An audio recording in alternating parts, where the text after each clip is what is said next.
scared. They over the hilltop, I see them right there. They'll wait for the kill shot, they'll sit and they'll stare. If we got a real shot for us, it's up there. We're hopeless if we stop, they'll kill us right here. Living in death's den, run through the best winds, storming the front gates. Whatever gets us in, whatever gets us over, whatever helps us swim, whatever we must do. Rescuing our kids, as long as they get through it, don't matter if we live. God chose to bless you, I'll take all that death gives. I'm here till this war ends, in memory of dead friends, in hope of a new way when all of this death ends. Who can we call on? It's me and it's all y'all. We're here by our lonesome, nobody to fall on. Flesh in the dirt, fire to ashes. Fate getting closer every moment that passes. Running away, no one is there, no one to save us, nothing to spare.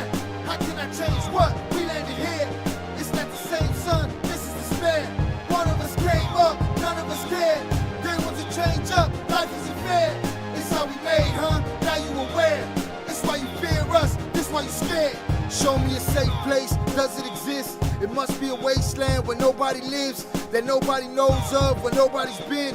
Where we at is warfare, every kind you can get. What you can't get is real love or fucking respect. Set up for failure, a life of neglect. If none of us stand up, we'll live with regrets. If we rise, we might die, I call that a good death. What would I live for if I am oppressed? How can I raise up with the world on my chest? Who's gonna save us if you and I rest? They shoot us in cold blood when under arrest. Lock us in cold cells, consider it home now. Cut off from emotion, our feelings are stone now. Our buildings are blown out, the madness is so loud. It's dark and there's no sound, we gotta go now. Running away, no one is there, no one to save us, nothing to spare. How can I change what? We landed here, it's not the same sun, this is despair. One of us came up, none of us cared. They want to change up, life isn't fair. It's how we made, huh? Now you aware. It's why you fear us, this why you scared. The illness is prevalent, natives malevolent. Hunger, starvation now, no hope for a heaven sent. Kiss the babies goodbye, say I love you to wives. Grab your weapons, get your steps in, we gon' ride when it rise. The sun mean what when it's blinding your eyes? Put the wind to your back, leave them facing the sky. Put the pain in the dirt, raise your bloody fist high. Use your brain, do the work, strategize and survive. The rush of the dust up, the thrill of the gun buzz. The satisfaction of our reaction when there's no one to help us. The spoils of war, the hunger for more. The passion of how we smashing what we hate through the floor. The rage, the loneliness of dead on the page. To cleanse this land, gotta burn more than just sage. Crush the cage, body and soul unafraid. Kill them all and set them ablaze. No running away, no one is there, no one to save us, nothing to spare. How can I change what? We landed here, it's not the same sun, this is despair. One of us came up, none of us cared. They want to change up, life isn't fair. It's how we made, huh? Now you aware. It's why you fear us, this why you scared.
Profound, it's deep where the heart makes sound. One last beat and it might bleed out. I just might leave now, empty these airbags and lie me down. See the lies in your eyes catching up with your mouth. I made my mistakes, of course I never lived them down. You won't let me, left marks on your heart. You will never forget me, condescend me and call me proud. I told you what you need to win and how. I'm a madman now. My worst fears realized, no longer the sad clown, Pagliacci the Pennywise. The point of no return, make them ashes and let them fly. You ain't gon' save them all, so go ahead and just let them die. Murder these emotions, bury them deep inside. If I get any colder, I swear I'ma freeze and shy. All I could do is soldier, marching through a starry night. Focused on the end game, finally gon' get it right. Find myself in the light, been fighting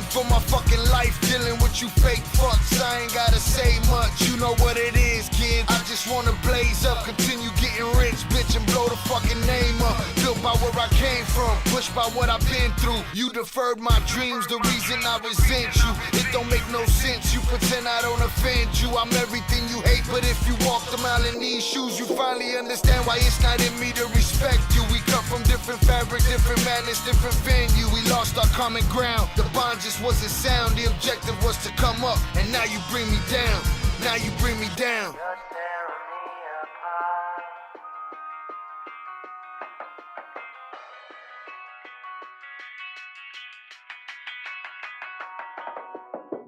Crushing me inside.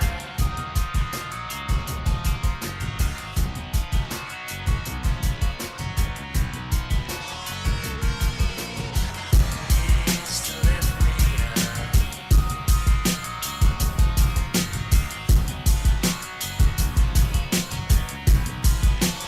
Now you get me down.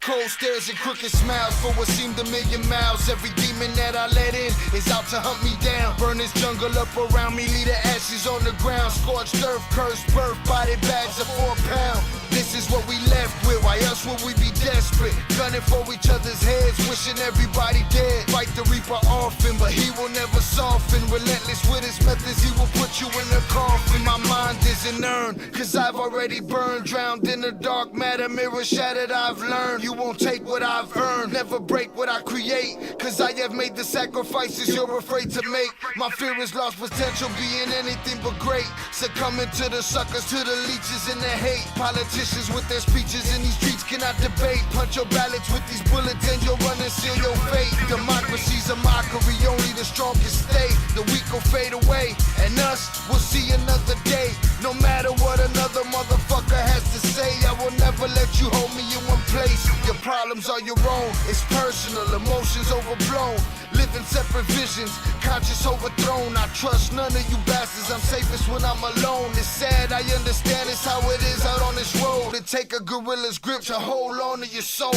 Brute force to stick to the script and not let it go. You can't slip, one false move and you'll never know.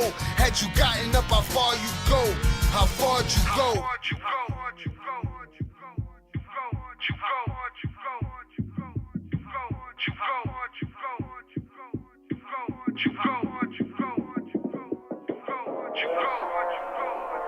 Salute, salute, salutes. We are not back at it. We are here on day one. Right? Salutes and welcome to Headkickschi. All right? I appreciate you guys being here. Right? We're just gonna. This is the baby page. It's gonna take some time to get there, but we're gonna try to get there quicker than anybody could imagine. All right. Salutes to Old Soul for popping the chat's cherry. All right. Applause to Old Soul, my brother. It is only right that it was you. Salutes to you for popping the chat's cherry and being numero uno nuno on the Head Kicks channel. All right. Salutes to IB being second. Right, IB came through with the young compliments on the joint. Say, yo, this song hits hard. Your lyricism is top notch. I appreciate you, sir. All right, back then I was trying. All right, trying very hard. So salutes to you. Salutes to Old Soul for popping the chat's cherry. Salutes Velez on the check-in.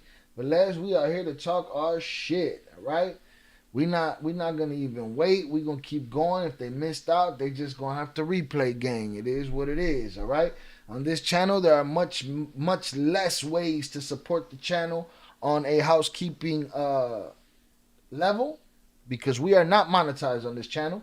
So I'm looking to you guys and myself to put in double duty and to get us 1,000 followers, 1,000 subscribers ASAP, and 4,000 watch hours ASAP or whatever. I think they've dropped it since I got monetized in the olden days. But we are... we trying to get them numbers up. We trying to get them numbers right. And we'll get monetized. So on this channel, there are no super thanks. There are no super chats. There are no super stickers. All right. The only way that you can donate on this page would be through the TTS in the description. We have the link to the TTS in the description. You can have your comment said on the screen for a minimum of a $2 donation. and it will look like this. Test user donated $50. Test message. Salutes. That's what it'll look like. Again, we added the highlight of the chat messages. So I took down the I'm testing it out. I took down the chat from the screen so that we can go with this. I can highlight my own joints. I can highlight your joints. So I appreciate that. IB said it sounded like a time capsule of a crazy time, my friend. All right, so boom. Salutes, Velez. We're going to get into it. All right? I've been catching hell over my community post, okay? Catching hell. Let's see. Let's go to the community post.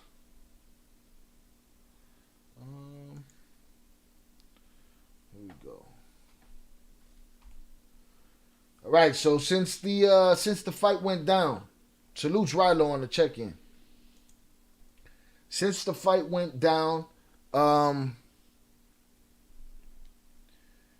you know, there have been people pledging their alliances. Everybody knows I was going for Haney. Why was I going for Haney? Because I don't really like Ryan Garcia. I don't like his character.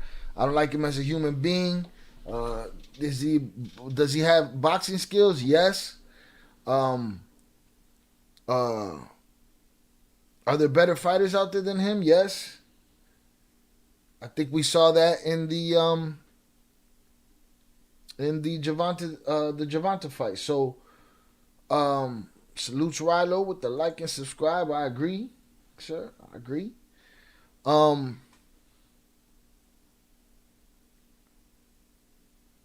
just don't like him, right? So, you know, after he won the fight, people are coming to me, why so much hate for the Latino? It has nothing to do with him. I'm not into that game of, you know, I only like dude because I like the better boxer. Or I like the boxer that ain't the better boxer but got the heart. You know what I'm saying? I like that guy. I like the sport. You know what I'm saying? I'm not in this, you know, if things were the other way around and Haney was the one that got popped, it'd be a whole different story. It'd just be like that. Salutes Vernon Himes. He's back on the check-in. I hope you ain't quit your job, man. Gotta get that paper, all right? Salutes to Zoraida. She's chilling. She's at work. She's on the DL. She can't listen, but she can watch. Right? Again, I'm not a fan of that whole, you know. Yeah, you got your fighters that are the fighter that you want to win, right? But then there's the common sense side of you that says, but this guy's skills are better. He's at a deeper peak in his prime. You know what I'm saying? All of these things come into question. But a lot of y'all ain't fight fans. Y'all are just fans of picking a side. You know what I'm saying? A lot of y'all don't give a shit about the boxing side of it, the sport of it. Y'all only want y'all side to win. And the moment he doesn't win, this is how I test a lot of people's intelligence, right? The moment their side doesn't win, it's fixed. Boxing's fixed. Wasn't fixed when you dropped that bet on it, right? Boxing wasn't fixed when you put that money down on it, right? But every time your fighter lose, the fight is fixed. I got to question you in that scenario. You know? I got to question you in that scenario. All right? A lot of people think they know boxing. They pick who their friend picks, and then they go argue for him in the comments. All right? Cain Velasquez, I like Cain Velasquez not just because he was a beast, a relentless animal in the cage, but because he's a good human being at the same time. You know what I'm saying? I don't mind a bad dude too. I run the gamut. I'm from where I'm from, right? We pick and choose, don't we? It's the conversation that I have with the twins. You know, some people okay with unaliving. Some people okay with PDF files. Some people okay with this, okay with that. But they don't like the other thing. It's all about picking sides. Right? So people picked Ryan as their side, whether it be for racial reasons or not. At the end of the day, I don't look at it like that. I'm not nationalistic like that. I love my people. I love my ethnicity. I love who I am. You know what I'm saying? My family is too eclectic for me to even think like that. It always has been. Right? That died in the last generation in my Latino family. You know what I'm saying?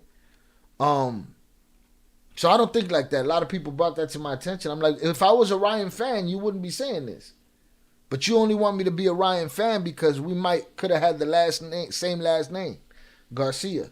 Shout out Vernon Himes. He said Ryan's a good boxer, but he's a CUR. I'm gonna say you said he's a all right? He quit when Tank hit him with that body shot. And here's the thing. Yeah. But if there's gonna be a shot that puts you down, it's that one. To me, that's not the reason he's a punk. Fine, bro, quit. It's a liver shot. You couldn't take it. Shot to the ribs, whatever, right? It's the way you handle it afterwards. Now you got a million excuses. Now you got this. Now you get popped. Now you got a million excuses for that. It's like that. To me, that's the part where you a sucker, where you become a hoot. You know what I'm saying? A CUR is something that stops when they are not in any real danger. Oh, yeah, he wasn't in danger, he was in pain. The difference between, and I had it on earlier, but it got warmer. The difference between Arturo Gotti when Mickey Ward rocked him in the body, and he sat down and his face scrunched up and, right? Hurts like hell, right? Liver shot take down a giant, but he chose to stand up. That's cool. I'm not going to judge him for not standing up. All right, take it how it is. If your chin didn't stand up in that fight, we would have said, he ain't got a chin. My thing is he ain't got no character. You know what I'm saying? My thing is he ain't the man that he says he is. And then people want to latch on to the things that they like. He screamed, suck my dick to one motherfucker. And then the same person that heard him say that, say, they're all against him because he's a man of God. What kind of man of God is that? You know what I'm saying? Oh, we're not judging. Oh, now you're not judging. But you'll judge if it's the other way around. Right? So, miss me with all the bullshit and everybody's picking and choosing. I'm going to call it out.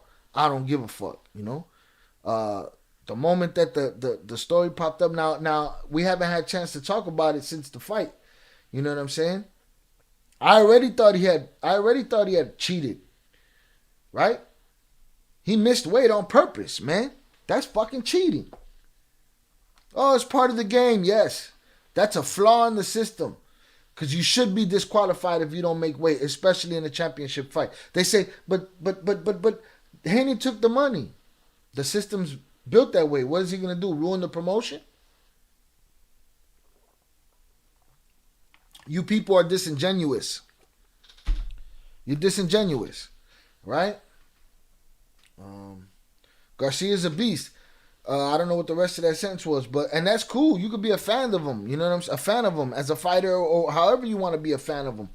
But these people got to miss me with the excuses and the broken logic. He's a man of God. That's why they don't like him.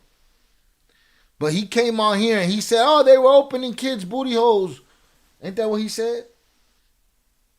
He used that. Y'all said, oh, he fooled everybody after that fight. He fooled everybody. He made everybody think he's crazy. He didn't make me think he's crazy. He made me think he was on cocaine. Huh? That's what he made me feel like. Like he was on that dope. You know what I'm saying? He made me think he was crazy. He didn't fool me. Right? He said all of those things about babies. If you willing to do that, cool. That's, again, lack of character. I don't have to like you because I see that in you. Hit the like button, y'all. We're on a new channel. Tell a friend to tell a friend we here. Let's get them in the building. Right? We talking about something everybody's talking about today. And we're going to go through some of those videos and check them out. Smoke them if you got them. Right? But he didn't fool me. He's screaming all this Illuminati save the children shit. He didn't do nothing. Right? Then he got ready. He went to fight. But what happened? He didn't make weight purposely. He didn't diminish himself to get down in weight. Oh, people say, oh, that's smart. It is smart, but it's against the rules in the contract. It's against the fucking rules. Right? It's against the rules. Why? Because this is not a ball sport. This is not put the ball in the hoop. This is not throw the ball over that line. Throw the ball between those pillars. This ain't that game. This is Boom Boom Mancini and Dooku Kim.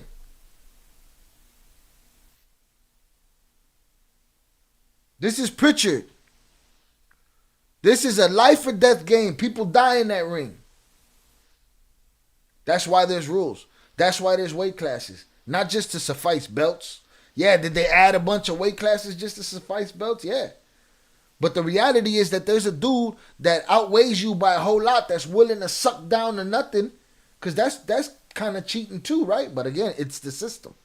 He a giant dude that sucks down to nothing to make weight. Oh, he makes weight and then he balloons back up. And he gets out there and he hits you with that power that you ain't never felt before. Why? Because you're not used to fighting a giant like that. Right? People don't think that a pound makes a difference. Pound makes a difference. Circumstance makes a difference. Everything makes a difference. We're going to get into that. All right? So, boom. He didn't fool shit after that fight. Did he win the fight fair and square? Absolutely. Well, sorry. Let me rephrase that. In the ring, within those rounds, it was a fair fight in the sense of skill or whatever. But we're talking about a dude that did not have to deplete himself while the other one did. A dude that was on weight, came up above weight, and was just eating all the way there while the other one suffered and depleted himself. Right? Why did he do that? Because the weight cut turned him into a hoe when he fought Gervonta. The weight cut broke him when he fought Gervonta. He blamed the weight cut for everything, right? Okay, fine. Cool. Now he just go the other way and screw that guy out of a fair fight. So it wasn't a fair fight in the sense of the weight. Okay? Now, he didn't fool shit. It was a fair fight in the ring, but he came in there cheating. We'll get to the why Devin Haney took the 1.5 and the fight went on anyway. You know what I mean? Let's go here. Let's go William Palmer. And I didn't even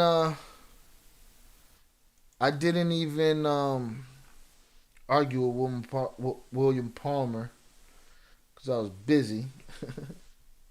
All right. Here we got, this is my post from the community post. I told you he cheated by not making weight. Now look at this. Character is character. You have it or you don't. Follow my new combat channel, Headkickschi. We're going live tomorrow, which is today, morning to discuss this in the Canelo press conference. It's more like afternoon, but I was live on the other channel, all right? Salutes Young Jizzle on the check-in in there. So that I said, facts. Vernon, what did Vernon say? Vernon said cheating is cheating no matter how you look at it. Are they going to take that win away from him? That I don't know. He's got a bunch of excuses and lies. Vernon says he's a troll and a hypocrite. 1 pound is a lot. 3.5 is flat out disrespectful. And there's people that do not know boxing, that do not understand that, and want to argue about it in the chat where they barely had a street fight in their life, and the ones that they did have, they got their ass whipped in. Because they're in the comments. They've been talking shit all day. All right? Rilo said they did the rehydration clause. I feel made a difference, and him and Tank fight, but is an animal. They did the rehydration clause. I feel made a difference. And him and Tank fight, but is an animal. Ryan has a long way to go as an athlete and being a man. Yeah, more so being a man. I think he don't know. I don't think he understands that part yet. I don't think he gets that part yet. He did test positive for a banned substance. They say twice. We're about to get into the info. I didn't get deep into the info or nothing. I wanted to do it with y'all. So I'm glad y'all are here, and we gonna check it out. Salutes to you. So that was the post, right? And then I got a couple of comments in there. First we had William. He said, I don't know about this. They hate him because he's a man of God. I call bullshit right there. Let's not hide behind God. John Jones did it, and I didn't like him for it. Nothing wrong with God. All good with God.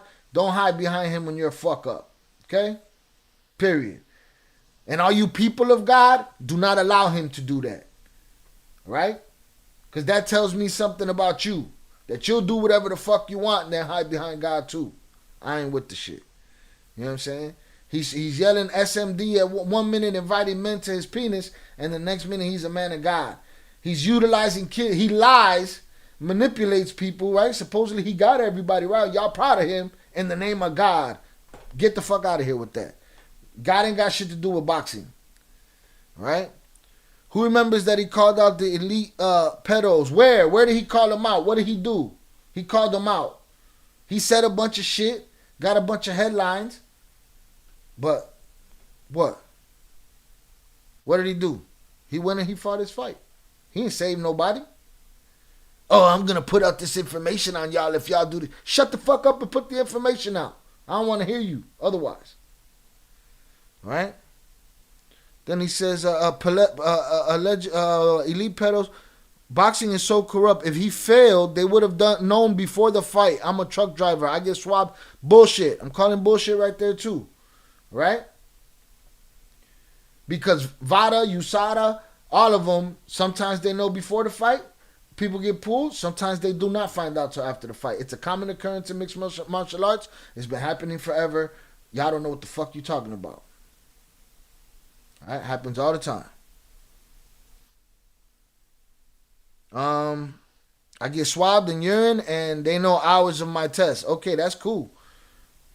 VADA and USADA, there's been plenty of times. Now, who knows how many times the promotion keeps it under wraps? Who knows how many times, whatever. What I'm saying is it happens all the time that they don't find out till after the fight. Why do you think there was people asking the question? No disrespect to you, William. You're gonna make your point, and then I'm gonna make my point, but I'm making it for the audience. Don't take it personal. Salutes to you. You can take it personal if you want, but that isn't my intent. He said, keep up the great work. Always listening, driving down the road. Excited for the twins. Salutes. I'll see you there on Saturday. All right? But miss me with the bullshit. Right? Miss me with the bullshit. And I think over here, we're going to do, instead of the hundreds over here, I think we're going to do the boxing gloves over here, all right? Boxing gloves up in the chat.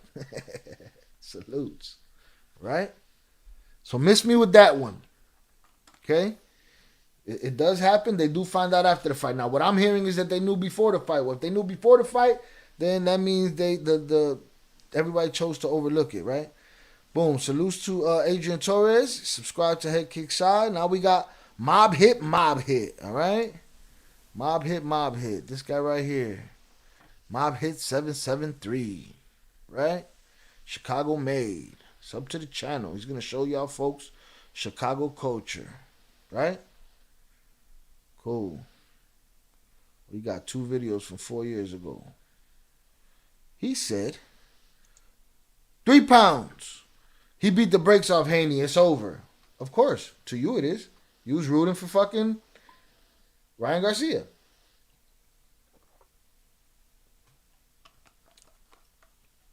Right? He said my typing crazy.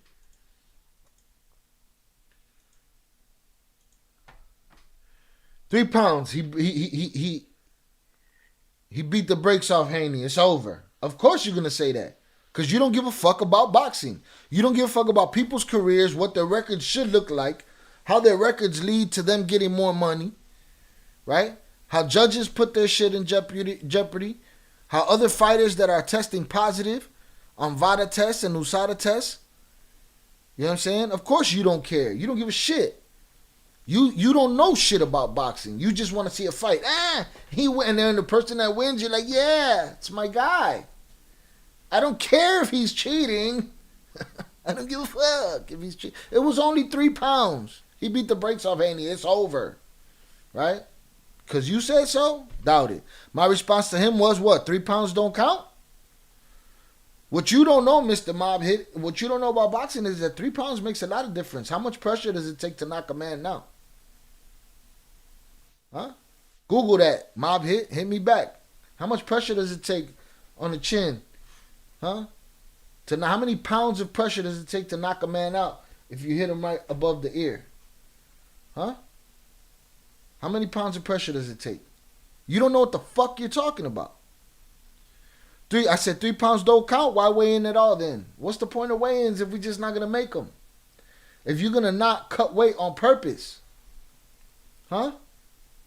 If you're going to not cut weight on purpose, what's the point of making weight? I said some people okay with a cheated victory.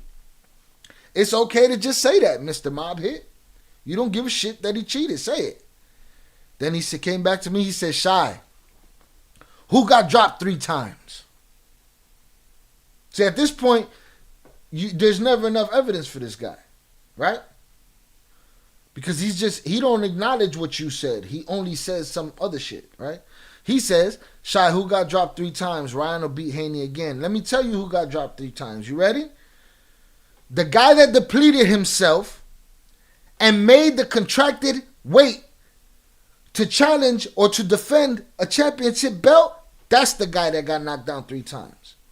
The guy that cut weight and contractually made his obligation 100% sound, right? That's the guy that got dropped 3 times. The guy that was clean and passed, from what I know now, all VADA or USADA administered drug tests, right? The guy who passed, right? That's the guy that got dropped 3 times, all right? The guy that didn't cheat, that's the guy that got dropped 3 times. Miss me with the bullshit. Miss me with the bullshit.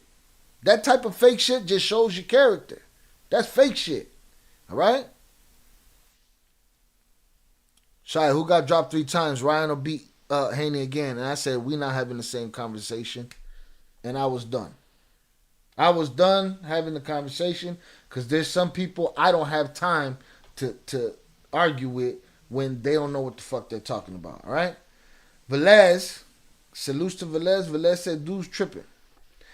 I get those DOT random tests too, and the common street drugs come up the same day, but still send to the lab to check for roids and more complex stuff. There you have it. There you have it. So Mr. William, what's your face? William Palmer, miss me with the drug test shit. Brennan Heim said 3 pounds is a huge in any combat sport. Rilo shot going in on Garcia, no diddy. I'm going in more so on the people that support his bullshit and sit there and lie to themselves that they're convinced this guy's telling the truth. Them the people that frustrate me. I know he knows what he's doing. He's just uncomfortable in his own skin, looks cringe on purpose because it works for him. Brennerheim said he probably got to put on 20 pounds the same night. 20 pounds after not being depleted. He put on 20 pounds after not being depleted. That's the guy who knocked down the guy that wasn't cheating 3 times. So me and Mob Hit were done with that conversation by that point. Then somebody else stepped in to defend him and said they definitely count. I guess he means the 3 pounds. But once Haney took the 1.5 million and accepted the fight, even after he missed weight, that excuse goes out the window. Do you think that this kid is going to put the promotion that's on his shoulders and send it down in flames? He should never be in a position to have to make that decision. It's unfair to fighters, and you don't know shit about boxing. And you don't know shit about combat sports. Does it happen? It happens. The system is structured that way. Right? The system is structured that way. It should never be the fighter's decision to fight a fat fuck that doesn't make weight. It shouldn't be his decision. He should be disqualified, especially for a championship bout. When a belt is on the line, he should be disqualified just for missing weight. If you put it in the hands of the other fighter, of course he's going to fight him. He wants to beat his ass for disrespecting him, for disrespecting the sport. He wants to beat his ass. He wants to get that extra 1.5 million, and he wants to have the boxing community look at him like he saved the day. He fought this guy. Right? What he can't do is shut down a whole shit that is one night away. They weigh in the day before the fucking fight, man. Everything's paid for at that point. It's all a loss for the promotion after that. You want Haney to have the last say in that conversation? You sound crazy. You don't know shit about combat sports. All right? So he said they definitely count, but once Haney took the 1.5 million and accepted the fight, even after he missed weight, the excuse goes out the window. And my response was, you think he was going to be the guy to back out of the fight and ruin the promotion? When the other guy is the one that didn't make weight? The other guy is the one that ruined the fight. If Haney wouldn't have took the fight because he didn't make weight, they would have blamed Haney. He's pussy. He couldn't take the fight. Haney's a punk. That's what they would have done. Haney's a sissy. He couldn't do it. He quit. He didn't want none. Little 3 pounds. You people are disingenuous. You don't give a shit about the sport. You watch boxing every now and then, and that's it. Whenever there's a big fight. All right? When I had the time doesn't allow it. Now, when I had the time, first fight on the card. You know? So I said, you think he's going to be the guy that backs out the fight and ruins the promotion when the other guy's the one that didn't make weight? I said, that's partially a flaw in the system. Two, because it should be a DQ. I'll tell you what 1.5 million didn't cover. Roids. Ostarine. Asteroline. Whatever it's called. He didn't get paid 1.5 for that. They have weight classes for a reason. Boom. All right? Now, of course, my points were ignored once again. And he repeated his shit. We're also having the same conversation I was having with the other guy. A non-conversation. Because there's never enough evidence, right? He says, of course not. But you got paid. You accepted payment. You lost. Take the L like a man. How could you take that W like a man if you cheated? What the fuck are you people talking about? How could you take the W as a man? Of course not. But you got paid, you accepted payment, you lost. Take the L like a man instead of making excuses. That's all I'm saying. And here's what I asked him. Did he make excuses? Who's making excuses? Haney ain't making excuses. Am I making excuses? The man cheated. That's not an excuse. That's a reality. Fuck out of here. JRR3944. You don't know shit about what you think you're talking about. He took the money because he wasn't going to be the guy to destroy the whole shit. So I asked him, did he make the excuse? And then I said, you know what? Follow that channel up there. We're going to go live today. Okay? And then I had to ignore this jerk off because what the fuck? He said, you know damn well 3 pounds ain't going to have an impact on 3 knockdowns. Come on, Shael. Tú más listo, mano. No te hagas el huevón now. Miss me with the laugh out loud. You two don't know what the fuck you talking about. 3 pounds makes all the difference in the world. Go Google the amount of pressure, the pounds of pressure that it takes to turn off the human man. You don't know what you're talking about, Hector Ramirez. 3 pounds makes a lot of difference. And you're missing the point. Forget the 3 pounds. Take your fat asses, all of y'all, William, Mob Hit, JR, Hector. Take y'all asses, right? And try to burn off 3 pounds in 10 hours. Go do that. Go try to suck down 3 pounds, right? It's probably easier for you because your body mass index is way different than Ryan Garcia's and Devin Haney's. There's less body fat on these dudes. You got enough fat on y'all. I got enough fat on me to drop a little water weight. It's not about the 3 pounds. It's that Devin Haney had to diminish himself and dehydrate himself to make weight. When Ryan Garcia did not have to do that. He did not put that strain on his body. It's not a fair fucking fight. You don't know what you're talking about. All right? You're just talking in the comments. It's what you do. It's bullshit, right? So we're done with y'all, right? If you know, no disrespect. If you take it disrespectfully, so be it. It is what it is. I don't give a fuck. All right? Now. Now that we got past that, salutes, y'all. Y'all with me? We in the building on the new channel. It's going down. I'm going to throw my boxing gloves up in the chat. All right? Salutes to y'all. All right. So now he popped. Let's look for the video of him saying he didn't pop. Or let's look for an article first about the pop.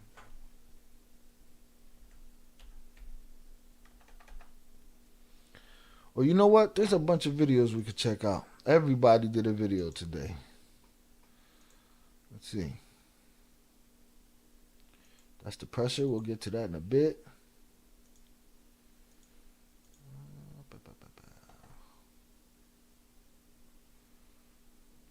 All right, let's see where everybody else is head at. As far as I'm concerned, Buddy's a cheater, weak as fuck, and I ain't trying to hear that shit. Let's watch his silly little video where he explains himself. This shit looks dumb. I don't know, he got a couple backup singers with him that look disingenuous as fuck. Look like, you know, a long conversation with them is impossible. They look like there's not much going on between the earpieces, all right? Salutes Vernon. He said 1 pound makes a difference, let alone 3. You know? Velez said these folks think that he was 3 pounds over when they stepped in the ring. Don't think they know hella more weight gets added. No, they don't know shit about boxing. They don't know that. That was just for the weigh-in. For the weigh-in, he got as close as 3 pounds. Just for the weigh-in. What did he do? Miss a meal? Huh? Took a shit? Right? He went, he made weight. And then he ballooned up to what? They don't know what the fuck they're talking about. Right? They don't know that the fighter's going to go down to the smallest weight, and then the day of the fight, they're going to bulk back up to whatever they want to be at. Whatever's comfortable for them. Walking around comfortable. Fight comfortable. They don't know what they're talking about, but they want to come talk to me like I'm fucking stupid. And no seas mamón and shut the fuck up. You know what I mean? Like what? Wildin'. I said fuck too many times on this channel already. All right, let's see what this jerk off's talking about. But he got a couple of dummies back here that like, no, nothing. It's not real. Nothing happened. And they all look like a bunch of fucking liars, if you ask me.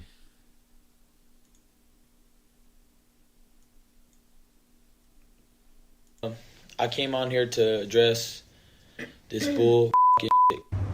What's up, everybody? I came on here to address this bull claim that I cheated. Lies. Yeah. Everybody knows that I don't cheat. She's like, lies. Shut your dumb ass up. What you know about anything back there, man? Shut your ass up. Look at dude. What can I? He's like, man, I don't know what to do with my head. And she's like, I don't know what to do with my hands. What's up, He's like, everybody? I don't know what to do with my eyes. I can't look at them while I talk this bullshit. I came on here to address this bull claim that I cheated. Lies. Yeah. Everybody knows that I don't cheat. Everybody knows. What can I say? You know. Everybody knows that I don't cheat. Coming from the guy that said on his own volition that he was missing weight on purpose. Why didn't they come out with this before, you know, the fight? If they found. Because they ain't gonna lose money over your bum ass. Which is why they had that other fighter ready to go if you couldn't show up. Before. Why would they let me step into the ring as a cheater and then come out with a victory and then they post this, you know? Again, these are people that... Happens all the time. Happens all the time. I don't know what you're talking about. All right? But let's say he put on 15, maybe even 20 after they hit the scale. Facts. But no, these idiots, 3 pounds, bro? 3 pounds? Shut your stupid ass up. Are trying to attack me for whatever reason, but no weapon against me shall prosper. I never taken steroid. I don't even know where to get steroids at the end of the day. I barely. Right, if you holler at the dude that get you the coke, you can get the steroids. Take supplements. What's up, everybody? I came on here to address this bull claim that I cheated. Lies. Yeah. Everybody knows that I don't cheat. Lies. What can I say? You know, why didn't they come out with this before? He got a hype man and a hype woman that ain't so hype and shit. They look like a couple of hypes. All right? Requiem from a dream ass party they got going on. You know, the fight, if they found it before, why would they let me step into the ring as a cheater and then come out with... Right. right? And she probably don't know shit about nothing. The Nothing. victory. She probably just as clueless as the fools in them chats over there, in them comments, all right? All right? She don't lie. And then they post this, you know. Again, Then he went these on are to go on Twitter and make jokes about it and all of this shit. And Javonta backed him up and just a bunch of bullshit. But I'm straight What's up, on- everybody? on all of that. Let's see what everybody else got to say about it. He said line number 2. Fuck.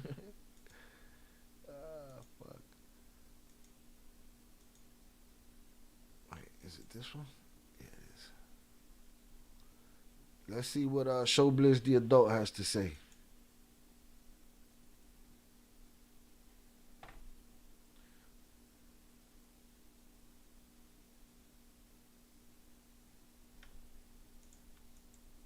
Of course. IB said, obviously, right? Everything he said, of course, absolutely. Absolutely. So that I said, I thought that was funny, him needing a backup crew to give a statement. What? He's such a lame. And then he got the other lames that are lamer than him with him, and they all think together that they not lame and shit. Like, what are we talking about here?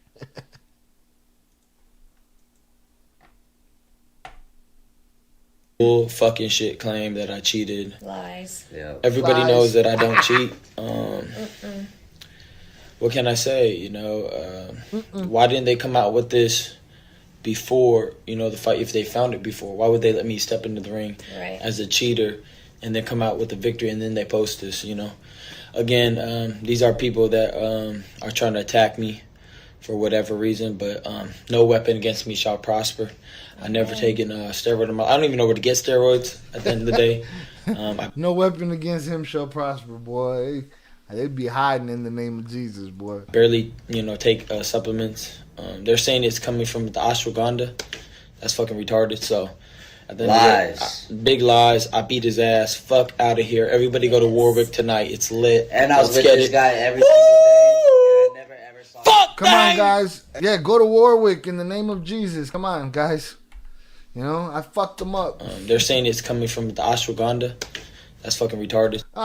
Don't throw stones at us. Shut the fuck up. Miss me with the hypocrisies. All of them. You know what I'm saying? I don't want to hear it. So, at the end of the Lies. day, big lies. I beat his ass. Fuck out of here. Everybody go to Warwick tonight. It's lit. And I was Let's with get It's lit. Go to Warwick. What's with these two fingers, huh? It's lit. Go to Warwick in the name of Jesus. this guy every single day. Ooh, yeah. Look at her. Look at her. Look at her. Look at her. the Heinies. Hey, yo. Fucking suckers. All right. IB said never heard of him until now. Heard of who? Ryan Garcia? He said he don't know where to get Roy's, but he hangs around Bradley Martin. Like, what? Another lame that wants to street fight everybody and don't realize he get his ass served to him. You know what I'm saying? Stare what's? Yeah, he mentioned some Korean supplement, I believe. Ashwagandha or some shit. We're going to look into that too. That's what he mentioned. I don't know. They wildin'. Let's see what Buddy got to say. Let me pull up. Listen, I'm on my way to the gym. Breaking news. Dan Rafael just reported in detail that Ryan Garcia, he popped dirty for Ostarine. All right? Now, Ostarine, if you don't know what that is, it's a steroid. It burns fat. It helps you lose fat, gain muscle mass, and strength. All right? Now, Ryan Garcia reportedly, by Dan Rafael, he popped dirty with his... Now, who I'm going to believe? Ryan Garcia or a journalist with as many years and as much reputation under his belt as Dan Rafael? Stop. You wildin'. testing on April 19th. That's before the fight, and post-fight April 20th. So, 2 of his urine samples popped dirty. You gonna pop. IB say he fuck with the Wakanda. You gonna pop, bro. Don't take no drug test. All right? I'm gonna call you a cheater. All right? That's what he's blaming it on. I'm not with it. No, I know it's not steroids. But I'm gonna believe Ryan Garcia over Dan Rafael. Now, listen, I'm gonna do it like this. Let me turn this off. I'm gonna do it like this, bro. If this holds true, Okay, and listen, news is rolling out, but I see you guys hitting my DMs. If this holds true, Ryan cheated.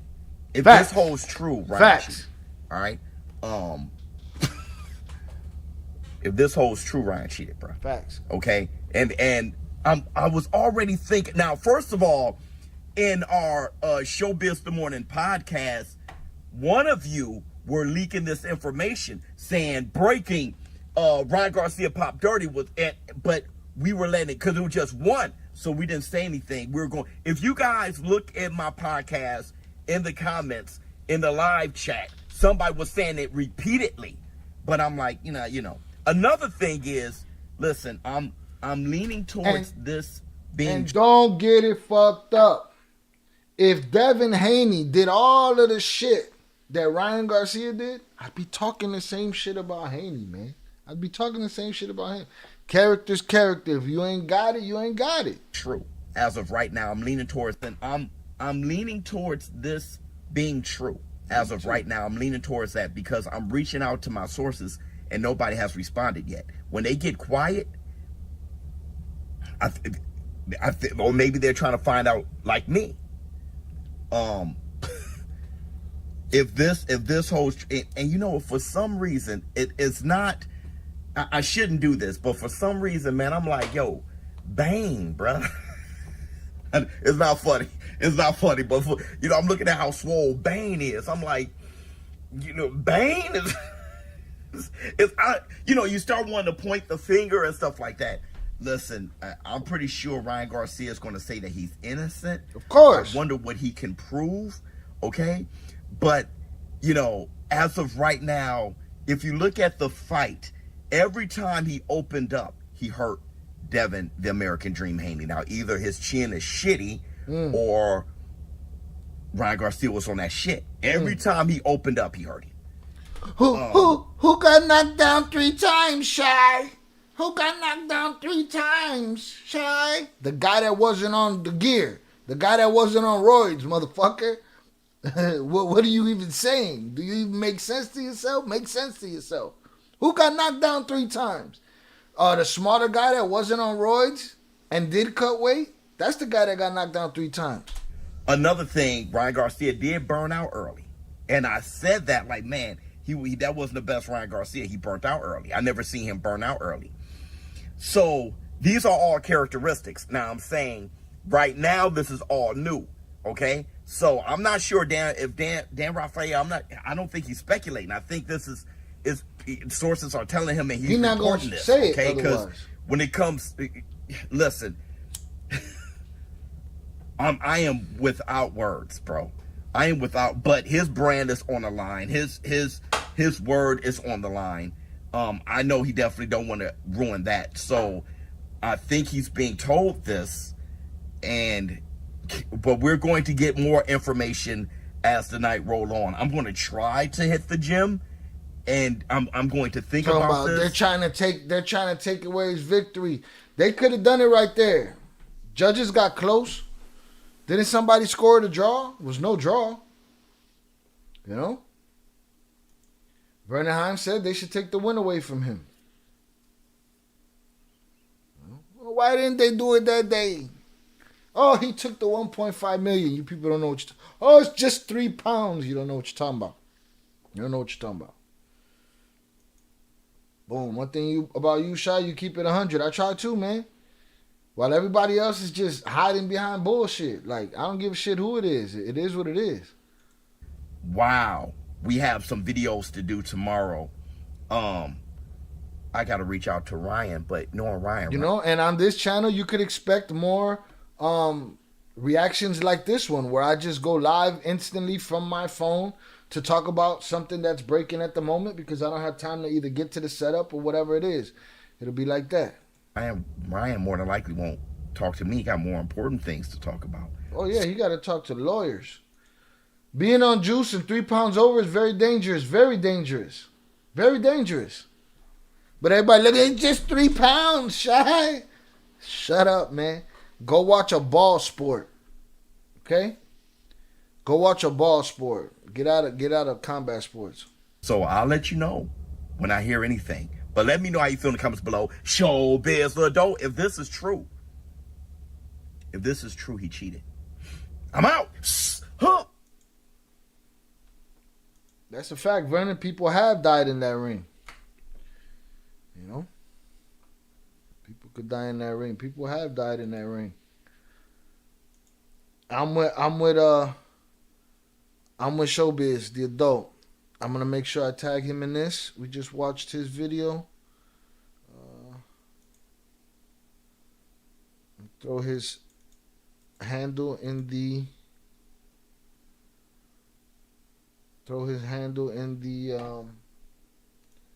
title.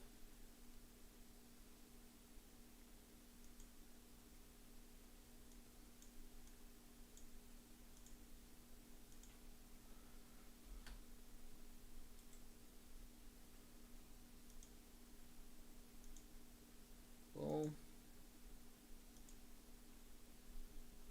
All right. See what else we got. Who else we got? I want to hear what Luke Thomas got to say real quick. Then we'll go to Patrick Bet-David.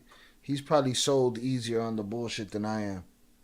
My man is... He don't know shit about boxing. He think he know about everything. Let me tell you something.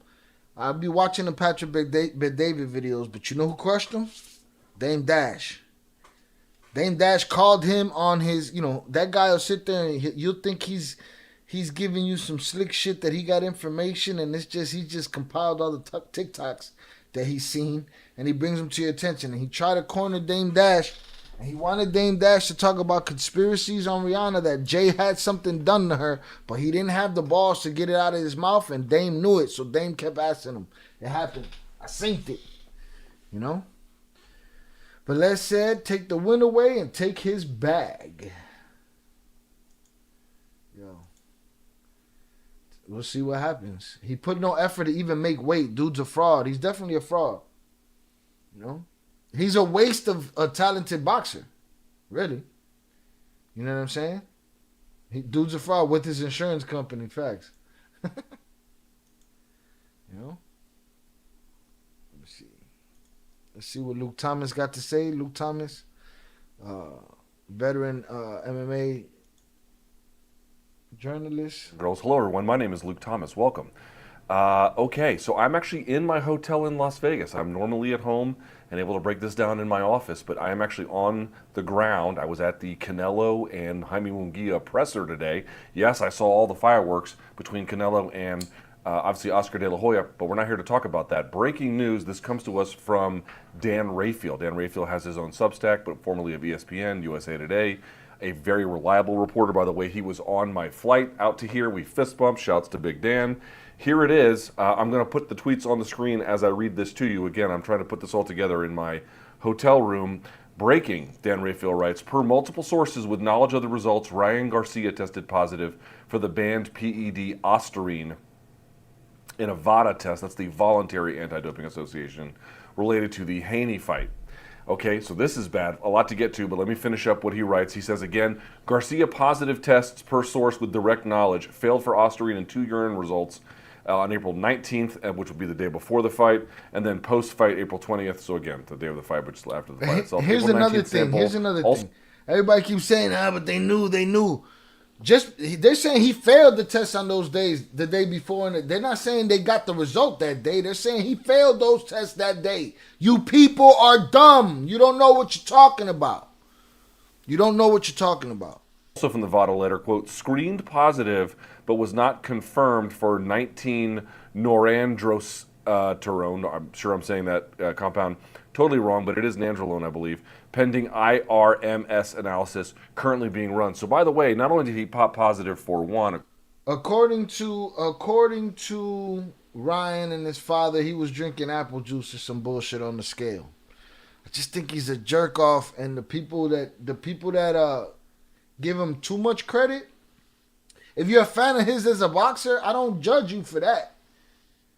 But if you're gonna fucking try to put a band-aid over everything in his character, like, you a sucker too. You know what I mean? And I'm not doing that. Dude's a chump. Dude's a chump. according to this VADA result, but potentially 2. There's more. Last from Big Dan Raphael, Ryan Garcia has 10 days to ask for a B sample to be tested at his own expense. So not only blows weight by 3.2 pounds, he also apparently was dirty for a PED and possibly 2. Okay, so there's a million things to get to with this. Let's start counting them. First of all, I'm just going to go in the order of things that make sense to me. It should be noted that ostarine contamination in ordinary sports supplements is very, very common. In fact, it happens to UFC fighters, at least it has happened to UFC fighters all the time. Most recently, Daniel Rodriguez, a UFC welterweight, he was announced to have a positive test back in October, but they cut his punishment down to 3 months in December because they made an announcement then as well, and they noted that, listen, he was able to prove contamination wasn't intentional, so you get this sort of very minor suspension. Obviously, UFC does not use USADA anymore, but it just goes to illustrate how common it is. It just happened. And by the way, you can think of a million different fighters that this happened to. Kyler Phillips, Sean O'Malley, the list goes on and on. Just type in UFC fighters and ostarine. You'll see all kinds of cases of a genuine verified contamination. So that thing does really happen. I know this doesn't look good for Garcia, and we'll talk about that element, but if we are looking for due process, and we have not heard from Garcia at this point, but if we're looking for due process, if we're looking to see what are some wider facts and context of the case. He's sitting around the table with his fixers and his cleaners talking about, bro, listen to what fucking Luke is saying, right? He's saying we got to get our shit together. It was a contaminated ashwagandha, or whatever the fuck that shit is, all right? IB said, talking about Patrick Bet-David, yeah. Brandon said, I got $20, they take the win away from him. I was a fan until all this bullshit happened. Look at that. You know what I'm saying? The character of a man can make you not want to deal with him. All right? The character of a man. Look at my niece the other day. I was showing her old school Royal Rumbles. Right? She's watching an old Royal Rumble. She don't know Ric Flair from a hole in the wall. Don't understand his greatness. Don't understand heels and baby faces. Right? But she hated him because he was cheating and begging and cheating and begging and then cheating again. You know what I'm saying? She sees what she thinks is his character, right? It was just a character, we know that. But that's this guy's real life. You know?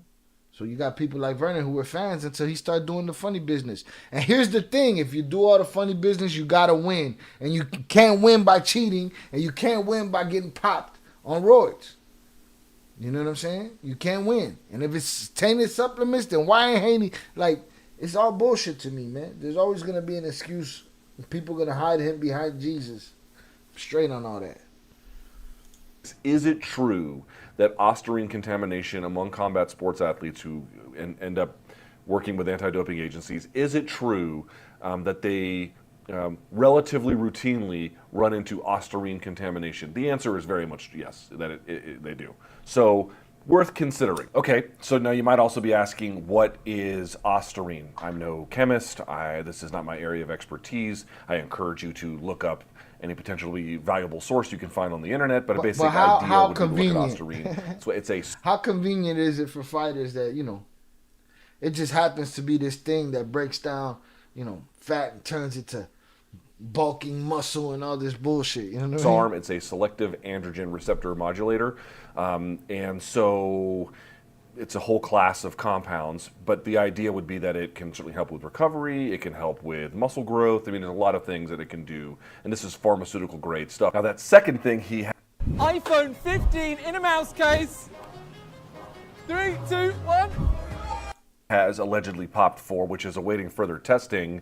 This is basically a metabolite of nandrolone. Okay, so a nandrolone, again, not a chemist, not anything more than that, but this is a clear anabolic steroid, right? We're talking, again, pharmacy-grade compounds, and this is something that any kind of performance athlete is obviously going to be looking into in all different kinds of walks of life. Just look up nandrolone and positive tests or anti-doping. You will see that it is a very common thing that athletes have tested positive for on the bad side. And then that thing that they're waiting on to see if he popped for a second steroid or a second PED anyway. There's no mistaking that. Is the IRMS. This is the isotope ratio mass spectrometry. This is basically a test that allows them to see if sometimes you can administer an endogenous substance, something that is naturally occurring from within, but you can do it from an exogenous way. So it's like it's put in from the outside. unnaturally, this can kind of tell you if that is what has happened here. So they're waiting to see if that result ultimately implicates Garcia or not. That's what they're waiting on to find out. But like a couple of things here that you should think. And honestly, I do wish they'd keep that information until they found out, so that we're not having these arguments. You know what I'm saying? But am I gonna lie if I say I wasn't waiting for this? I wait for it when there's somebody whose character I question in a fight. I wait for this moment later. Me and Old Soul talk about it in the living room. Sometimes at the end of fights, when there's a character that is in question to me, we'll say out loud, well, we'll see what happens when the results come back. We'll see if this sticks. You know what I'm saying? Because it's a reality. It happens. Think about, right? He missed by 3.2 pounds, and there's an interview that I think Fight Hype did with one of the cornermen of Devin Haney, like right after the fight. And listen, they kind of admitted that they got whooped. I mean, again, I didn't see it coming, and Lord knows, we all witnessed what happened. But he believed this was just his, impression post-fight. He believed that weight miss by Garcia was intentional, not just intentional, like the exact weight was intentional. Because his point was, if you get pretty close but you go over the line, the commission's going to ask you to keep cutting weight. Yes. But if you're too far over and you're into the next weight class or close to it, the commission will just call the whole fight off. Facts. So what he argues is that he actually hit that 3.2 on purpose. It wasn't close enough that the commission would ask him to keep making weight. It was too far away. At the same time, though, it wasn't too far for them to call the whole fight off. It was right in that mid-range. That's some bullshit. And he believed that was intentional. Was it intentional? You can decide that. You can decide if that's sour grapes. You can decide if that's nonsense. The point I'm trying to make here, though. The point I'm trying to make is if you put it all together, it's sour grapes, bro. If you put it all together, it's sour grapes, bro. Is that if before the fight and then before they should have sour grapes. You done cheated on all different kind of planes of existence. All right? Shout out Vernon Himes. I was worried about his mental health, and come to find out he was trolling. Nah, his mental health is still in the shitter. He's no different than what we saw him ranting and raving. He just calls it trolling, calls it something else. All right? So as I said, he did it. Case closed, all right? If Zoraida was the judge, the money's coming back, the win is coming back, everything. And you getting banned for 5 years. But let's say, just like Antonio Margarito versus Cotto fight when he had that stuff in the glove, absolutely. Guess what? Questionable character. Right? Questionable character. That's it. You wait for the moments to happen. And there's still people that'll defend Margarito to this day.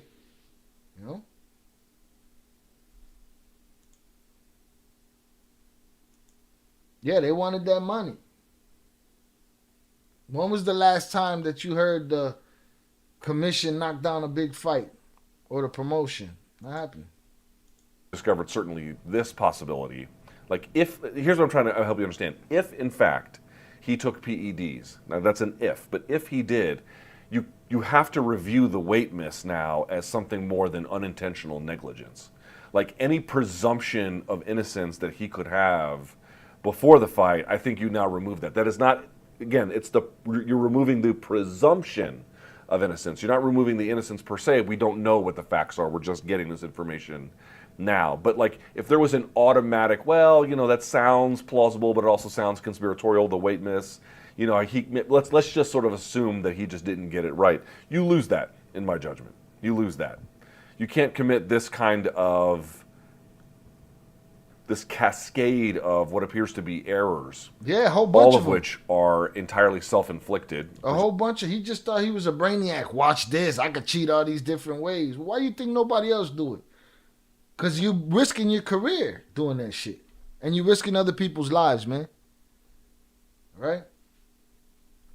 Rest in peace, Dooku Kim. Rest in peace, a whole lot of people.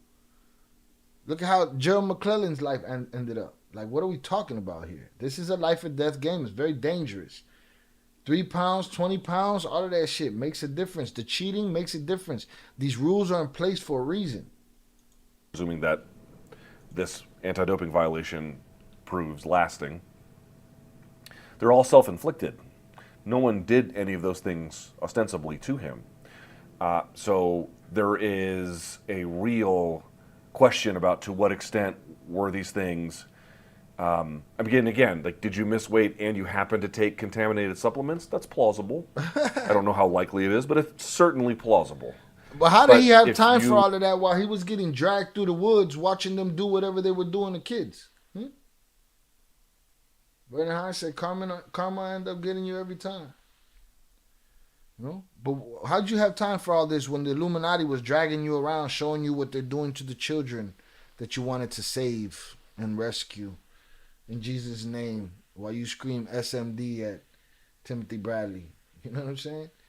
Who missed weight, and just in a specific kind of way that provides potentially some competitive advantage, and then also you tested positive for a SARM, and then also potentially another pharmacy grade compound, we need to review the terms of that weight miss in a way that we weren't all necessarily doing after the fight. Also, dude, what is Devin Haney going to do here? I mean, you had an opponent who, again, let's look back on this, who missed weight. Whether it was negligent or not, you can decide. But again, I think he loses the presumption of innocence here. So let's see what, any further information about that becomes available. And more to the point, now you have this SARM and this potential other anabolic steroid that has been flagged. If you're Devin Haney, I don't know exactly what legal options that he has in the state of New York, but what I would say is you should pay attention to that angle of the story. These are contracts that these guys sign. They are. We've seen something with Mark Hunt, which was he was trying to argue that basically the judge ruled against Mark Hunt because Mark wanted to argue it was not reasonable to expect that any opponent you could have could be on steroids, and the court disagreed with him. That wouldn't necessarily be changed here, although one never knows if another court would agree. But more to the point, that the twofer, that the missing of the weight and of these potential PED violations. Again, it's not one. They're still checking for another PED that he might be on. You know what I'm saying? It's not just one.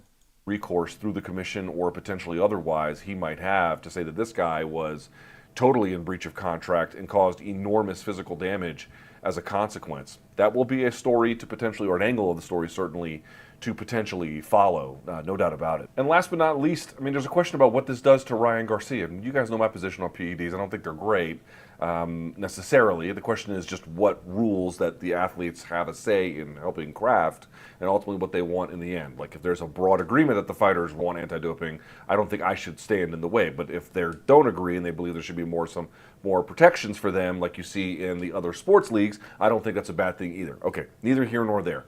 You have to decide how you feel about this. But I wonder what this does. Vernon, do not apologize for typing. First of all, I thought you was at work and you might have got out already, so I'm glad. Salutes. And I invite your typing, and I salute you for being here at the inaugural event of this new channel. And I salute Zoraida and Oso and IB and Velez and Young Jizzle and all of y'all for being here, and Rilo for being here on the inaugural event of Headkickschi. Salutes to you. So please keep on typing. Be pissed off. That's what we're here for. I'll be pissed off too. All right? All right, let's get this channel. Let's get them likes up. Let's get this channel to 1,000 subs as quick as possible. Let's get them 4,000 watch hours quick as possible. Get this channel monetized. Make it worth my while. I enjoy talking fighting and combat sports, so let's get it. Does to the Ryan Garcia kind of underdog story. And of course, he was kind of the pretty boy of boxing too. But I mean, heading into this, I counted him out, many parts of the boxing community counted him out. Lots of people counted him out. Because of his character. And then, yeah, he missed weight, but he had this like triumphant performance against the toughest guy, basically. Well, not Tank's the toughest guy, but this pound for pound established talent. And he has this he shines on like the biggest stage possible. And you thought that, well, maybe the judges were going to rob him, and they didn't. I mean, it was truly triumphant. What does this do to undercut that now? What does this do to challenge how people see? Here's what it does. It makes him look stupid to the people that was already looking at him like he was stupid. And it's just another thing that people that are going to defend him and make excuses for him to cover up. That's all it is. And to lie to themselves about. But those people lie to themselves. They ain't down the middle with nothing. That victory, do they see it as authentic?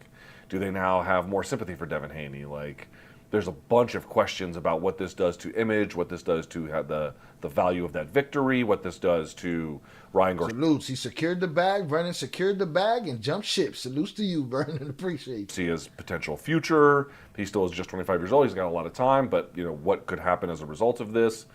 There's just enormous implications from this story. So MK tomorrow, this is a breaking news video, but MK tomorrow, we're going to have it. So talking about this and everything. All right. Let's see who else is talking. Let's get to this Patrick Bet-David, because he probably buys the Ryan Garcia story. Let's see. He probably with it.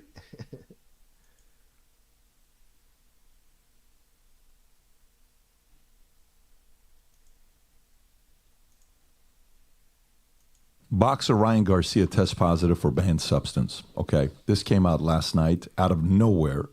Star boxer Ryan Garcia tested positive for the performance-enhancing substance Ostarine the day before and the day of his upset win over Devin Haney last month, per voluntary anti-doping association letter sent to all parties Wednesday and obtained by ESPN. He failed both tests. People are defending him. They knew him defending himself. Why, if they knew that day? No, that's not what they're saying. You're just not intelligent enough to know that they said that's the date that you popped. The date that you took the test is the date that you popped, not the day that you get the test back.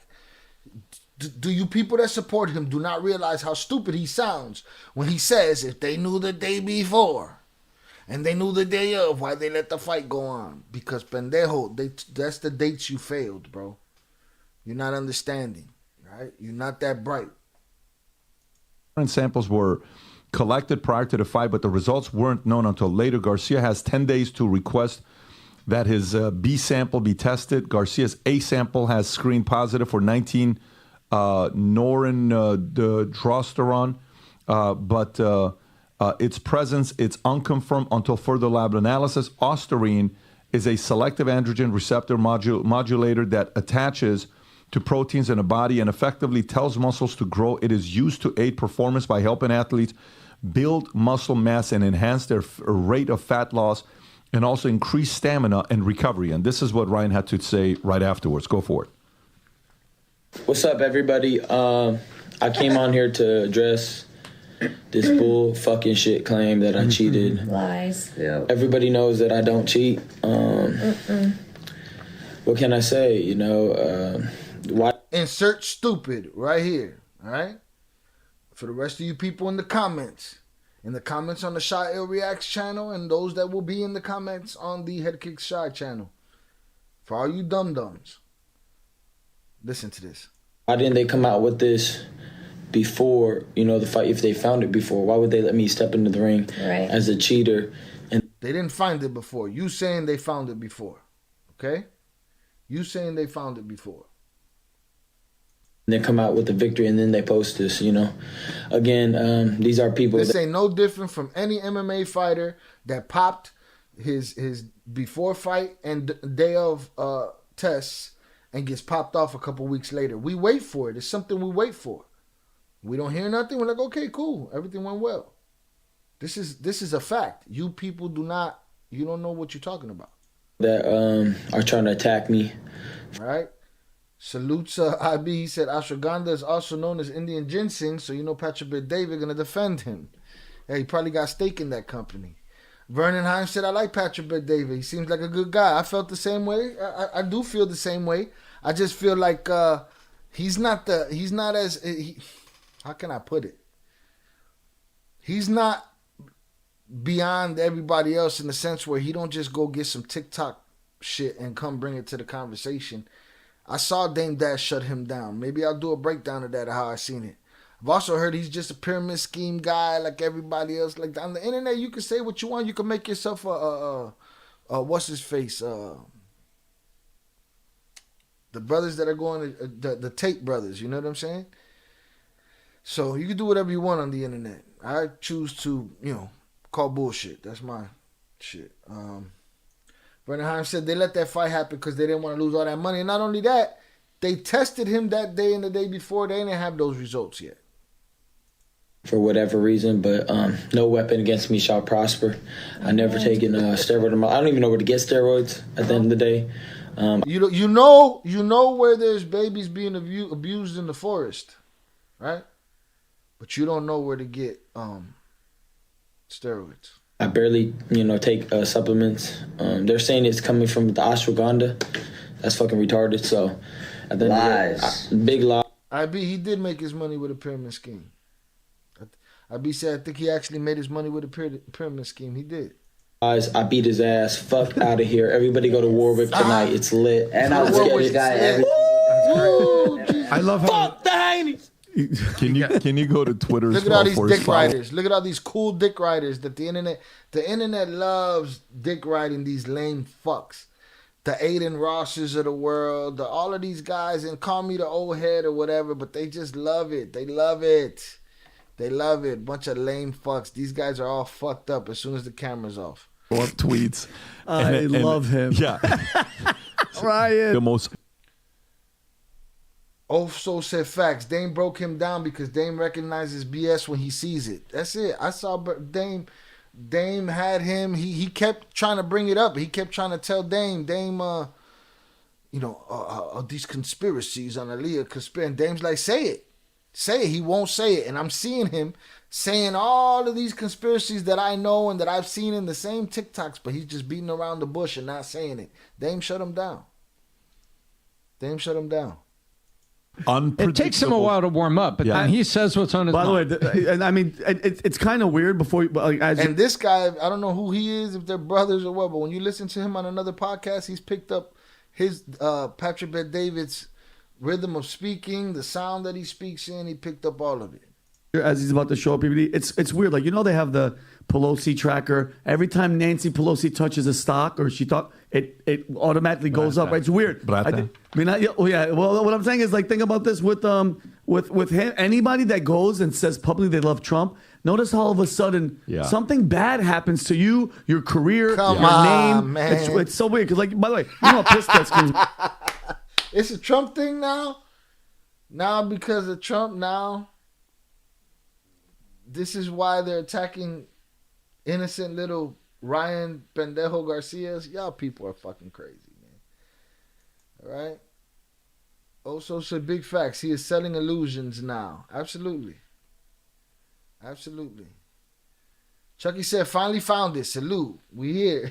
You late, papas. I don't know what happened. We good, though. Replay game. Brennan Heim said I have to look up that interview with Damon Dash. Yeah, man, maybe I'll cover it because it was. I kind of saw the chinks in the armor, but also said it. Big facts. He's selling illusions now. Salute Chucky on the check-in on our inaugural show. We chilling. It's back like that. That's why they wait till right now to come after him. That's ridiculous. Come on, man. Because you know why they waited till right now to come after him? Because you don't know what the fuck you're talking about. That's why. That's why they came back to come after him. Because you don't know what the fuck you're talking about. Because how long ago was the fight? This is a normal time span that we get for getting drug tests for fighters. This is a normal thing. Rob, go a little lower where he says that on the, let's see what he says. Right after the video he posts, let's just see what he tweeted. Keep going down. Did he right above the video. So there's a video. Go to the top. So I need more steroids. I'm addicted. Next, I find out who create the slide. Now I'm going to release everyone's... Okay, time to expose. Okay, now I'm going to expose the real snakes. Just do it already or shut the fuck up, bro. Just do it. Glove does not fit. Next. I'm bunch of dick riders. Seen with Trump, and now I'm positive. Steroids. Yeah, there it is. Yeah. Keep going. Next. Look, I'm seen with Trump. Now it's a Trump thing. Jesus Christ. Okay, if I took the steroids, then I'm for sure gay. Go next. They're trying to take my greatest victory away. Kind of sad when you think about it. I don't care. I love God. And he loves God. No exposing. You're not going to expose Jesus? Nah, I'm going to rematch him. I beat him easy, fair and square. Go to Gervonta Davis, because even Gervonta Davis responded to this. Of course you're going to cover that shit too. Well, another guy that fucking hates Haney. Their test should be instant though, right? I thought the same, but a cheater's a cheater. But in the UFC, they find out after and suspend them. That's my point. My point is, I don't think they find out instant. You know what I'm saying? I think they'll find out, like somebody said in here. I don't know if it was Velez. Somebody said, I think they'll find the street drugs, right? Look, even now they got to test the B sample and do the isotope testing. That's a complex test. It doesn't happen like that. It comes back later. You know? Their test should be instant though, right? I thought the same, but a cheater's a cheater. But in the UFC, they find out after and suspend them. They always find out after. They always find out. It's very rare that they find out beforehand. You got to be real off your cycle to pop beforehand. Vernon said, I thought they was going to cancel the fight for him being 3 pounds over. Think about what that would have cost these fools. Think what that would have cost the promotion in the zone. You know? I don't think they were. These guys are dick riders. Look at these devils. Gervonta's the guy that beat him last time? Yeah, Tank. Like 6 months ago or a year ago? So zoom in a little bit on what he says. Keep going a little lower, because he says something about this. He commented about this. Go lower. See if you find Everybody's doing propaganda. Everything is political now. I don't give a fuck. Republican, Democrat, kiss my ass. All of this, we talking combat sports, politic bullshit. All right? America destroyed, buddy. This Joe Louis right here. Don't talk to me about that shit. You know? April 30th. No, then he doesn't have. I want to know what Devin Haney had to say about this. Yeah, of course he's going to say something negative. Gervonta said. Look at dude. Look at the dick right. Of course he's going to say something negative. Yeah, bitch. He's the one that got cheated. Of course he's going to say something negative. He got cheated. This guy's a clown, man. Bati boys. Bunch of Bati boys. Political Bati boys. That, this is suspicious what they're doing to him. It's kind of weird that they're saying he's doing steroids now. But go to Devin Haney's comments. Devin Haney specifically said, Gervonta Davis on Ryan Garcia. There's a part where, Devin Haney made a comment, like literally, they made a statement, a comment. So Gervonta Davis said the following. I just found it. He said, Gervonta Davis called that Eddie Hearn. Yeah, so Gervonta Davis is saying Eddie Hearn is behind this.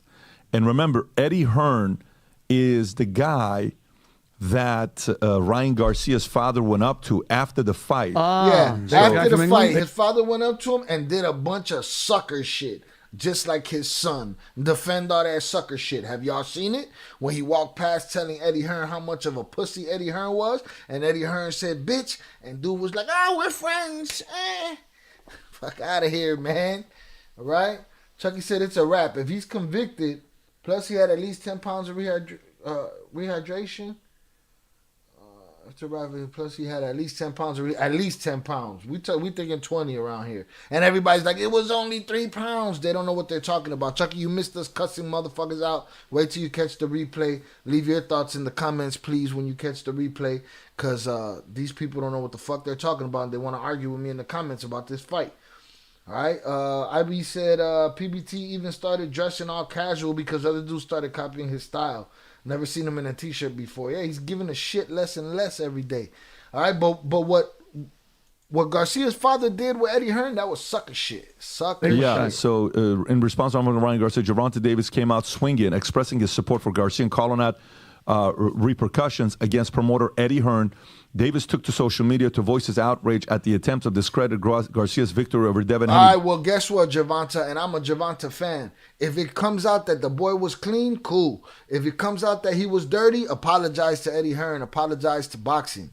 Bluntly stating they doing anything to take away the win from Ryan. In a show of solidarity with his fellow boxer, Davis condemned what is perceived as a concerted effort to undermine his achievements. This is Gervonta. So, however, Davis didn't stop there. In a scathing rebuke directed at promoter Devin Haney, Davis minced no words, calling for drastic action in response for the controversy. If that's the case, banned Eddie Hearn, silver spoon ass, Davis claims, suggesting that Hearn should face consequences if the allegations against Garcia are indeed proven false. I mean, that's pretty... Davis has Tank has nothing to gain from saying. Look at this, the Dick Riders Academy over here. Chucky Chigo said he might have been even heavier than that. Absolutely. Something like this. Absolutely not. Nothing to gain from saying something like this. And then Devin Haney responds back on Ryan Garcia. Rob, if you got that, it's a whole statement on what they said. They said, we learned about this situation not too long ago, and it's unfortunate Ryan cheated and disrespected both the fans and the sports of boxing by fighting dirty and breaking positive, not once but twice. This puts the fight in a complete different light. He says, our lives are on... Breaking positive twice, 2 tests, right? For sure on the Oster alone or whatever the hell. And they're still testing for another one because they think there's another one there. On the line when we're fighting, et cetera, et cetera. So that's the angle Look at Devin that. Look Haney at this. is taking. Look at That this. they're on the Look line at this. twice. The fans. Look and the how he sports of- down talks it, all right? Our lives are on the line, whatever. Fuck all of y'all. Y'all are casual fans. You don't give a shit about boxers. When a boxer or an MMA fighter retires, I hashtag them, your life, my entertainment, and a thank you. Why? Because they entertain us with their blood, sweat, and tears, literally. Boxing by fighting dirty and breaking positive, not once but twice. This puts the fight in a complete different light. He says our lives are on the line when we're fighting, et cetera, et cetera. So that's the... Our lives are on the line while we're fighting, et cetera, et cetera, et cetera. The rest of this paragraph does not serve my agenda, so I will not speak it to you, what's the word? Peasants. Okay? Our lives are on the line, whatever, et cetera, et cetera, et cetera. Fuck these guys. The angle Devin Haney is taking. Is that the one? I've always been an advocate of clean fighting, and this is an example of such. Ryan owes the fans an apology, and by his recent tweet, he still thinks this is a joke. We put our lives on the line to entertain people. You don't play boxing. This puts the fight in a completely different light. Despite this disadvantage, I still fought on my shield and got back up. People die in this sport. This isn't a joking matter. Okay, that's somebody that got their ass whooped. Yeah, Buddy had to put it on the screen to get this joker to read that shit. That sounds like a lawyer wrote that. Yeah, basically. well, I was just going to And look at these jerk-offs. Sounds like a lawyer wrote that. Why? Because he's a young black man? You know what I'm saying? If Ryan would have wrote that shit, would you think Ryan could have wrote that? Ryan and his father are dumber as a bag of bricks. I don't understand these people's... It's all politics. It's weird. And who their friends are. All right? Because he just had Garcia on the show afterwards. Garcia fed him a bunch of bullshit. My shield and got back up. People die in this sport. This isn't a joking matter. Okay, that's somebody that got their ass whooped. No, that sounds like a lawyer wrote that. Yeah, basically. well, Coming from this guy with the jizz Joe in his hair. I was just going to say, he did not write that, but that sounds like a guy that got his ass whooped and wants to take any of that sting away from it. Bro, he got manhandled. And That sounds like a guy that got his ass whooped. Did he come off disrespectfully? The man said we put our lives on the line in this ring. And this guy who's never put his life on the line for shit? Oh, somebody could say he's a soldier or something. I wouldn't give a fuck, bro. Character is character. You either have it or you don't. that ring. And Ryan's not going to fight that guy again. Ryan's going to look at now. You making decisions for your boyfriend, in a completely Ryan? different light. Despite this disadvantage, I still fought on my shield. The man spoke respectfully, and they acting like he totally shit all over him. No. And got back up. People die in this sport. This isn't a joking matter. Okay, that's somebody that got their ass whooped. No, that sounds like a lawyer wrote that. Yeah, basically. well, I was just going to say, he did not write that, but that sounds like a guy that got his ass whooped and wants to take any of that sting away from it. Bro, he got manhandled in that ring. And Ryan's not going to fight that guy again. Ryan's moving on. Oh, yeah. Did you guys pillow talk about it? Fucking punk. Shout out Rilo. But let's say birds of a feather flock together, Shy. I thought you knew. These dudes are clowns. Fucking clowns, bro. Fucking clowns. Moving on to the next. Here's what I've learned about Ryan Garcia. Number one, he's taken the Trump playbook. Here we go. Back to their daddy. Back to their daddy. Rigged election, rigged fight. What's the quote that he just put out there? Basically, they're trying to take this away from me, just like they're taking this down to Donald Trump. He's tying his name to the biggest brand in the world, potentially. He was hanging Donald out with Trump. These guys would drop trial or fall to both knees for their gods, their political gods. He was hanging out with them. Exactly. It's a rigged election. And obviously, he knows he was the at video of Mar-a-Lago. him boxing in front of Trump. Respect to you on that, Ryan. This guy giving up too. He rocking t-shirts under the jacket now. You know what I'm saying? These guys gave up, man. They know Ryan that the facade is falling. Arguably, the number one. Money don't make you not lame, man. That's just a fact. Money don't unlame you. Troll in the world right now. There he is right now. We've talked. Respect to you on that, Ryan. Respect. Tying his name to the biggest brand in the world. Fucking lying about everything. potentially. He was hanging out with them. Exactly. It's a rigged election. Sure. Obviously, he knows he was I don't give a shit about Trump. I don't give a shit about Biden. I give a shit about poor people. Nobody give a shit about poor people. All right? I give a shit about my family. I give a shit about... as far as politics, they're raping all of y'all. Y'all sitting here pledging allegiance. Fuck out of here, man. These guys will drop, try, and fall to both knees for their gods. Yo, them boxing in front of Trump. Respect to you on that, Ryan.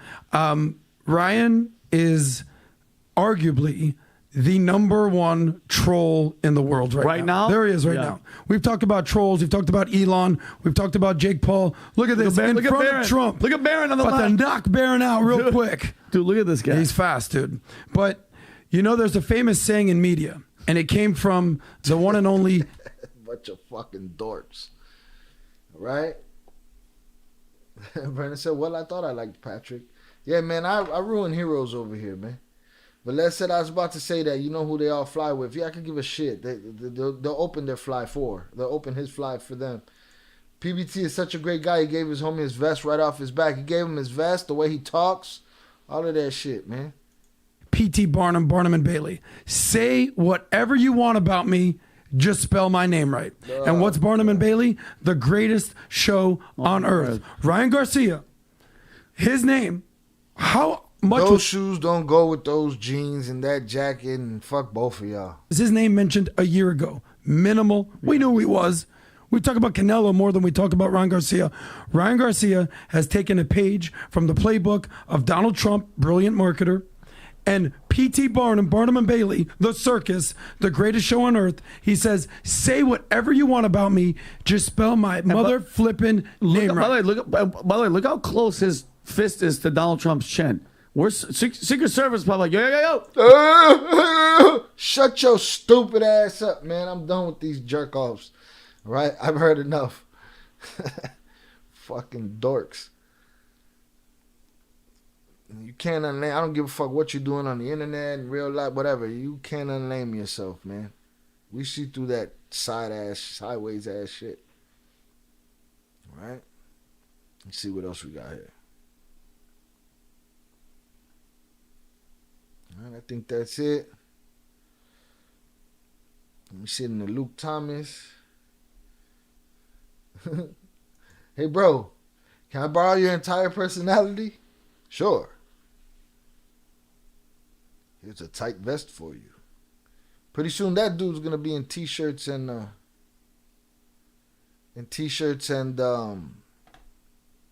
jackets and shit. All right, let's see what your boy Ryan talking about right here. Oh, so beautiful. He's such a bitch. He acts like a bitch. Thank you for helping me beat Devin Haney. Look at this guy with his house guana or whatever. Oh, so beautiful. If the test comes back and they popped him and he legitimately dosed himself with roids and did a cycle of roids, bruh, I don't want to hear it. I don't want to hear it. Fuck this dude. Over that balcony. Thank you for helping me beat Devin. Look like somebody jizzed in his head. Thank you for giving me the left foot power. Oh, no rematch. That's how he did Trump that day. No kidding. Let's go. Fucking dork.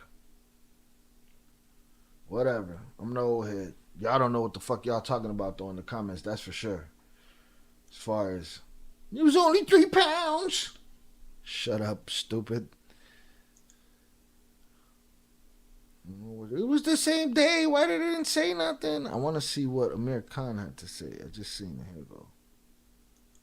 They said that he was on PEDS, PED, which he's been taking some sort of steroid, which he got caught with against the Devin Haney fight. So, I mean, I think he just rules that fight as a no contest, in my opinion. Ryan, how strong he looked in that fight was... Ryan looked really strong in that fight and really sharp. And the size difference was massive. So I think definitely, you know, stuff like that definitely helps with the size difference. You see the difference between... See, I got caught with the same substance in my blood sample, and you can see the size of me is the smallest I've ever been. Whereas with Ryan, he was like a different type of animal. Ryan says he doesn't know how he got in his system. See, the amount that was in my blood that it was like literally a grain of salt in an Olympic-sized swimming pool. Here we go with the John Jones picogram talk. For those that think they know what the fuck they're talking about in the comments, picograms, picograms, picograms.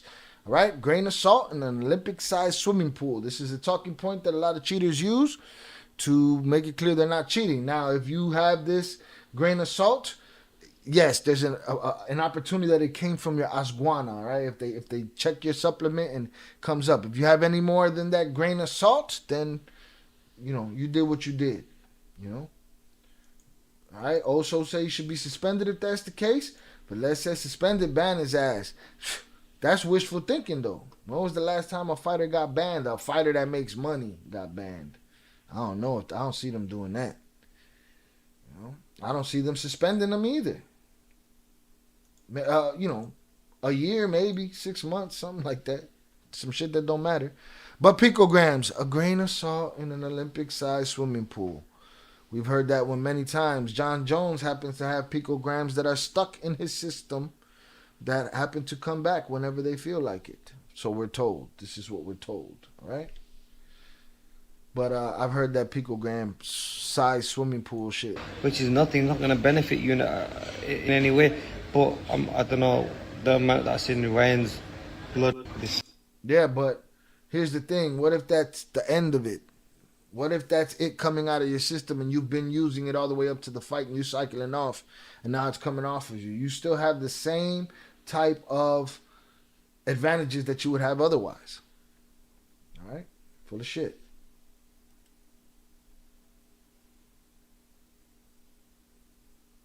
Let's see.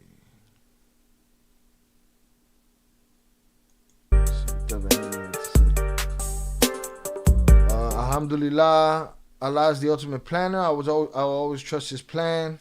Allahu Akbar. Oh my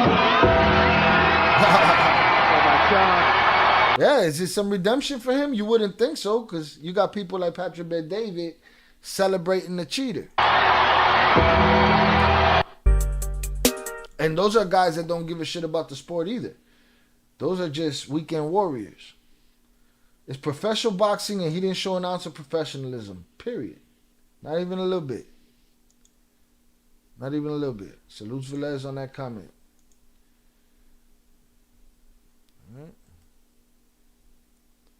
All right, so that's it on the Ryan Garcia front for right now. I do want to show y'all the video of his father getting punked out by Eddie Hearn. Right. Angel Garcia wouldn't have played none of that shit.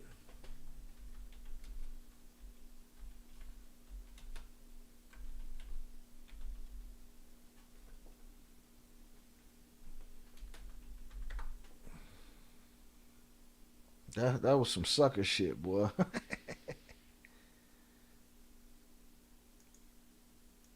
Cali Red, Cali. Straight sucker shit.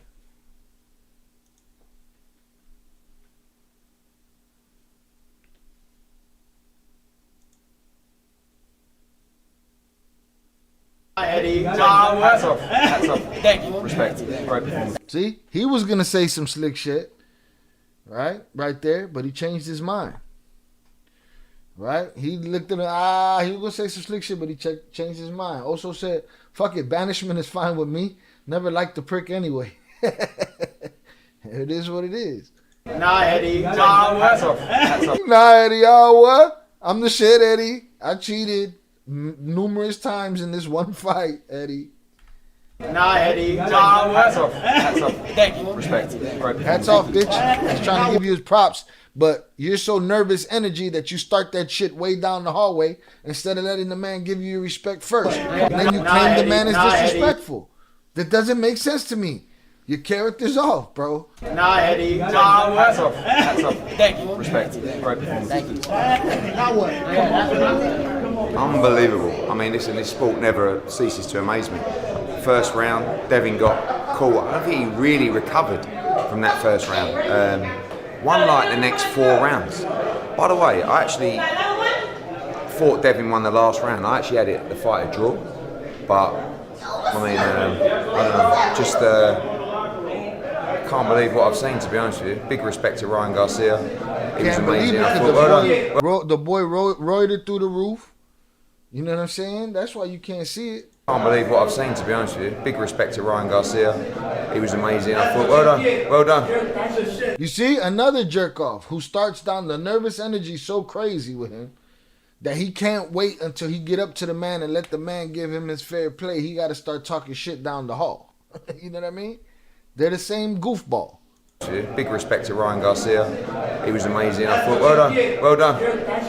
Oh really? Fuck you. Fuck you. Fuck you. Hey, my son, you piece of shit. What are you talking about? Fuck you. You know you're a piece of shit. All right, he was calling him a piece of shit. He was gonna give him his hats off, fair play. Can't believe what I've seen, to be honest with you. Big respect to Ryan Garcia. He was amazing. I thought, well done, well done. Oh really? Fuck you. Fuck you. Fuck you. Hey, my son, you piece of shit. What are you talking about? Fuck you. You know you're a piece of shit. And that's what you get. Now what are you gonna say? All right, cool, whatever. You gonna talk your shit? Okay, old man. You gonna talk your shit? Cool. Luke Campbell and fucking Devin Haney, fuck you. Now who you got? Who do you got? Jerron Ennis. Who? Jerron Ennis. How about Pitbull? You know he's good. Jerron Ennis is good. They're all good. Man, fuck that old man. Punk ass Ryan Garcia's daddy. Now he wanna go talk. Now he want to go shake hands. A minute ago, you a piece of shit. You grabbing your nuts. All this disrespectful shit is who they are. They throw stones. They hide their hand. They cheat. They hide. They have no character. Respect, man. Respect. Right? You know he's good. Fuck you. He should have just kept his fucking mouth shut. If you're going to come over there and hug up, you should have just kept your mouth shut. You know you're a piece of shit. And that's what you get. Now what are you going to say? Luke Campbell and fucking Devin Haney, fuck you. Now who you got? Who do you got? Jerron Ennis. Who? Jerron Ennis. How about Pitbull? You know he's good. Jerron Ennis is good. They're all good. Respect, man. Respect. It was a good performance. Sorry. I know you're emotional. Man, sorry. Man, fucking wrong with these bipolar motherfuckers, man. 1 minute the boy is screaming that they're doing things to babies in the forest. The next minute he's like, nah, I'm straight. I'm going to go fight this fight. This guy screaming, you a piece of shit, you a piece of shit. Nah, I'm sorry. Stop, bro. Stop. These guys is anxiety ridden. When you win, I know, I'll give you all the respect in the world. Okay, give Ryan the respect. I just told him. You did? Absolutely. Thanks. This is how we work. Sorry. Thank you. Sorry, man. Fuck you, I punk. respect you. And fuck you two punks back there, too. What y'all going to do? I accept your apology. Thank you. No problem. Such an emotional fight. You know, because because you did it with goofballs. Did? Absolutely. This is how we work. Sorry. Don't worry. I respect you. Come on, man. One more time. Let's see the temperature change, all right? Let's see. Let's see the temperature change one more time. Well done. Well done. Oh, really? Fuck you. Fuck you. Fuck you. Hey, my son, you piece of shit. What are you talking about? Fuck you. You know you're a piece of shit. And that's what you get. Now what are you going to say? Luke Campbell and fucking Devin Haney, fuck you. Now who you got? Who do you got? Jerron Ennis. Who? Jerron Ennis. How about Pitbull? You know he's good. Jerron Ennis is good. They're all good. Respect, man. Respect. It was a good performance. Sorry. I know you're emotional. Man, sorry. Listen, it's a sport. When you win, I know, I'll give you all the respect in the world. Okay, give Ryan the respect. I just told him. You did? Absolutely. Thanks. This is how we work. Sorry. Don't worry. I respect you. I accept your apology. Thank you. No problem. Such an emotional fight. You know, because obviously Ryan came out first round, hurt Devin, and I feel like he didn't really recover. You know, and as I said in the interview before, I thought that he won the first four. Devin won 4 of the first 5 rounds. Yeah. But then when he got dropped again, I mean, and the bruh. What the fuck? Also said throw hands. That old man wasn't gonna throw no hands. He just want to run his mouth just like his son does. Like what? Apple didn't fall far. Facts. But let's say those Garcias are all bichos. Man, bro. Like they're their own worst enemy. Motherfuckers could be mad at me talking shit on them, but they do this themselves. I ain't do this to them, so that's it. That's the end of our Ryan Garcia coverage for the day. We're gonna move on to the Canelo. What's the dude's name? Munguia. We're gonna go on to that fight. Munguia. That's his name. Where's the... We're going to go to that press conference because I heard that shit got a little crazy. Yeah, the dad acted like a clown. Absolutely acted like a clown. That was goofball shit. Fucking dorks. Let me see. Do that. All right, let's get into this Munguia press conference. I'm going to skim past the bullshit and get to the, skip the pomp and circumstance. Grand Garden Arena, Adi Oladipo, the Latin Snake, Sergio Mora, Chris Mannix. Feels like this has crept up on us. We've had so many big fights, right, in the last few months. Obviously, last weekend was a big one. Yeah, I'd love to hear what you guys got to say, but fuck what y'all talking por about. honor y patria, porque los dos peleadores tienen mucho honor y la verdad y el sábado que viva Jaime Munguía. Muchas gracias. Munguia's people talking about shit. Munguia's dad, I don't know who that is. Let me see. And now we will hear from boxing legend as well as chairman and CEO of Golden Boy Promotions. Please welcome Oscar Delahoya. The original. Thank you very much. Ryan Garcia. Please sit down. Thank you very much for being here for what I truly believe will be the changing of the guard of Mexican boxing from Canelo Alvarez to Jaime Munguia. My sole purpose in this promotion is to support Jaime, an undefeated, incredible talent who deserves the stage and spotlight at this point of his career. However, I would be remiss if I didn't respond to the man I used to promote. He seems to have trouble remembering who helped him become a true global star. To be clear, I have nothing but respect. All right. His job is to be a promoter. Right? You're there to promote your fighter. But maybe it's not a bad thing because it did promote the fight. Just not the fight everybody's going to see, the fight everybody wants to see. All right? Respect for Canelo Alvarez as a fighter. His record and abilities speak for themselves. But he has spent much of the last 2 months insulting me rather than promoting this fight. So I'll make it a little bit easier for him. Yes, I have faced a lot of challenges in my life. Yes, I've been to rehab several times. Yes, there were some really low points in my life. And yes, there were times that work was not my priority based on my mental health, which I had neglected for so long. But that doesn't change the fact that Golden Boy built Canelo Alvarez, period. The company you fought under for decades has always had one name, and it's mine. So put some fucking respect on it. As for Jaime, he has always dared to be great, just as he's this Saturday night. And this serves as a bit of a full circle. All right. Canelo's talking shit back to him now. Canelo was barely even listening to him, and I'm sure that the language barrier is a thing too. It took him a minute to figure it out. It took the people going, ooh, for him to figure out what just happened, right? And then he starts drawing back at him. Notice, though, he starts talking back to him instinctively. He's returning fire, right? But it just happens to be all over Munguia's promotion. You know what I'm saying? Now it's time to promote Munguia.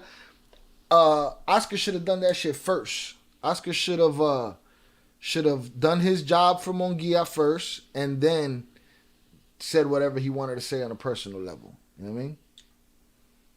Because right now he's talking about Munguia and all everybody can focus on is what Canelo got to say to him. And what Canelo is telling him is, what'd you just say? And why do you have to write it down? You don't even feel the shit that you say. You have to write it down. Just say that shit. All right? Shout out Velez. He said that press conference was all about Canelo and Delahoya and not Munguia. Absolutely. So like I said, shush, Oscar. If you're not reading your paper, you don't know what you're supposed to say. Also said Golden Boy didn't build shit. He's a promoter and a shitty one at that. Absolutely. At the end of the day, the fighter does the work. Facts. The company you fought under for decades has always had one name, and it's mine. So put some fucking respect on it. As for Jaime, he has always dared to be great, just as he's this Saturday night. He said, don't fucking talk to me like that. And this serves as a bit of a full circle for him. Remember when Jaime was 21 years old, volunteered to step in against Triple G, and Canelo failed 2 drug tests? Though Jaime was why you gotta read, cabrón? Allowed to fulfill his dream, 2018. On Saturday night, he will do just that. Fulfill his dream and be world champion. You gotta write down what you have to say. This he called him a derogatory word for a homosexual. Called him a maggot. He said, why you gotta write it down, bitch? Fulfill his dream and be world champion. So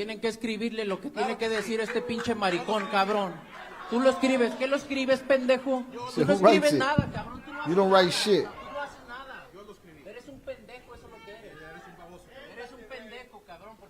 He called him a pendejo, and Oscar called him a baboso, and Freddie Roach is just happy to be there.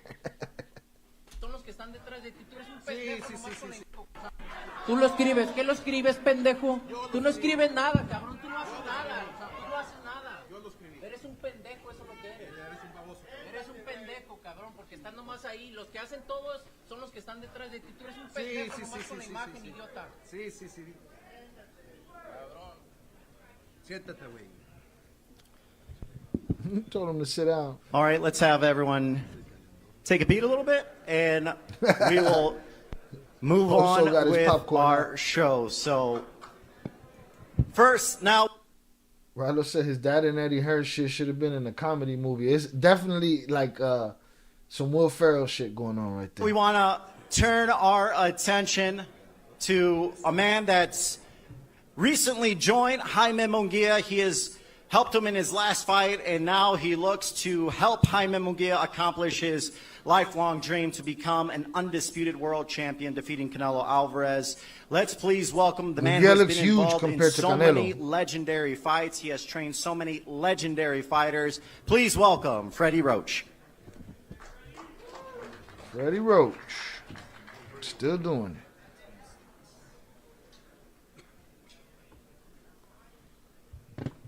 Hello,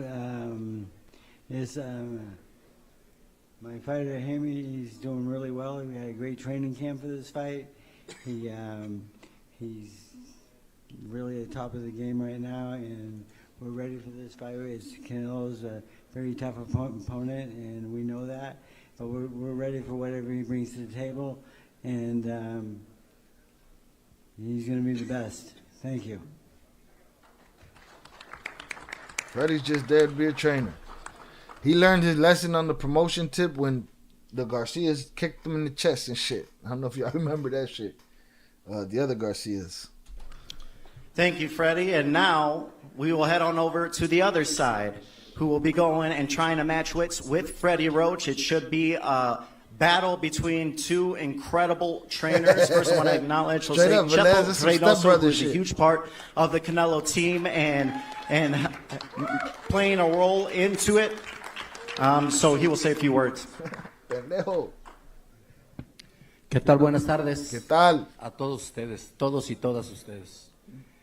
Contento de estar esta tarde porque hace 20 años, en este mes de abril, llegó al gimnasio Julián Magdaleno, un muchachito de casi 14 años. So I'm really happy to be here with you all. Good afternoon, everybody. And, you know, I'm glad to be here because 20 years ago, at just 14 years old, a young man called Julián Magdaleno came to my gym. Salutes Chucky Chingon said, damn, Freddie could barely hold it together. How can he still do mitts? Well, as far as he's concerned, he's prepared to unalive doing mitts and fall out. That's his goal in life. So he's going to take it there. Hijo Eddie y yo lo recibimos porque su hermano Rigoberto lo llevó. Nos había platicado maravillas de él y bueno, llegó al gimnasio ese mes de abril. So my son Eddie and I, we welcome him because, you know, Rigoberto had, you know, suggested that he could be someone that we wanted to meet. So we welcome him with open arms. Y ver todo lo que ha provocado a lo largo de su carrera, pues me llega la nostalgia, pero le doy gracias a Dios por todo lo que ha sucedido. Y les digo, listen, we was having the conversation in the Discord where I was watching Zoraida have the conversation and IB have the conversation, and we were talking about you know, somebody said it might have been Crash Out said Canelo needs to be humble, and it's like, listen, Canelo's had a great career, and he's gonna have to do the George St. Pierre. He's gonna have to do the get out early, because eventually one of these kids is gonna put him down. So we're gonna have to see what happens. Hay alguien que conozca a Saúl perfectamente. Somos mi hijo Eddie y yo. I can't help but be nostalgic a little bit that, you know, like going by the 20 years that have already passed and thinking about everything that we've gone through together. And I can tell you something, that nobody knows Saúl better than my son Eddie and I. We're really proud of him. Sabemos lo que se ha batallado, lo que batalló, y sabemos el trabajo que costó llegar hasta donde estamos ahorita. See how they use this? They use this QR code here. I'm gonna have to implement that somehow on this channel. Y es trabajar. Son muchos años de trabajo, pero que lo tienen a donde está ahorita. Y donde está ahorita es una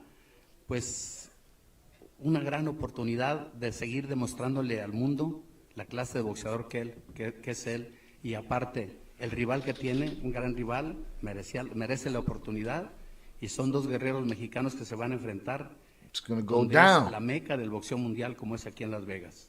Have there been challenges along the way? Sure, but in the end, we surpassed everything that we had to face because we worked, and now Saúl here has the opportunity to continue writing his story, to continue crafting his legacy, and he has a great opponent in front of him that also deserves the opportunity to go after his own glory. It's going to be a battle between two Mexican fighters, two Mexican warriors, and it's going to be something that you don't want to miss. Seguramente el mundo va a ser testigo de una gran guerra entre dos mexicanos. Por eso, que viva México y que viva el boxeo mexicano. Muchas gracias. It's a sure thing that the world is going to witness a war between two Mexican fighters. So, viva Mexico.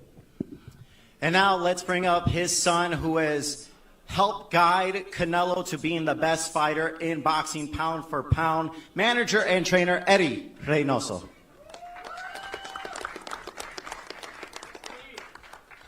¿Qué tal? Buenas tardes. Muy agradecidos con todos los que están aquí, con todos los que hicieron también posible esta pelea, el equipo de Jaime Munguía, Fernando Beltrán, Dazón, PBC. Come a long way, Eddie. Pues no queda nada más que decir que estamos listos, hicimos una gran preparación, sabemos que Jaime es un gran peleador, que tiene un gran equipo, por eso nos preparamos a conciencia y nada más esperar que el sábado digan viva México, porque aquí lo que va a ganar es el boxeo mexicano. Muchas gracias, mucho éxito para nosotros, éxito para Munguía, que baje bien del ring, que baje bien del ring de Saúl, y que sea una gran fiesta del boxeo mexicano, porque va a quedar en la historia del boxeo mexicano esta pelea. Muchas gracias. Thank you very much, Ray, for being here.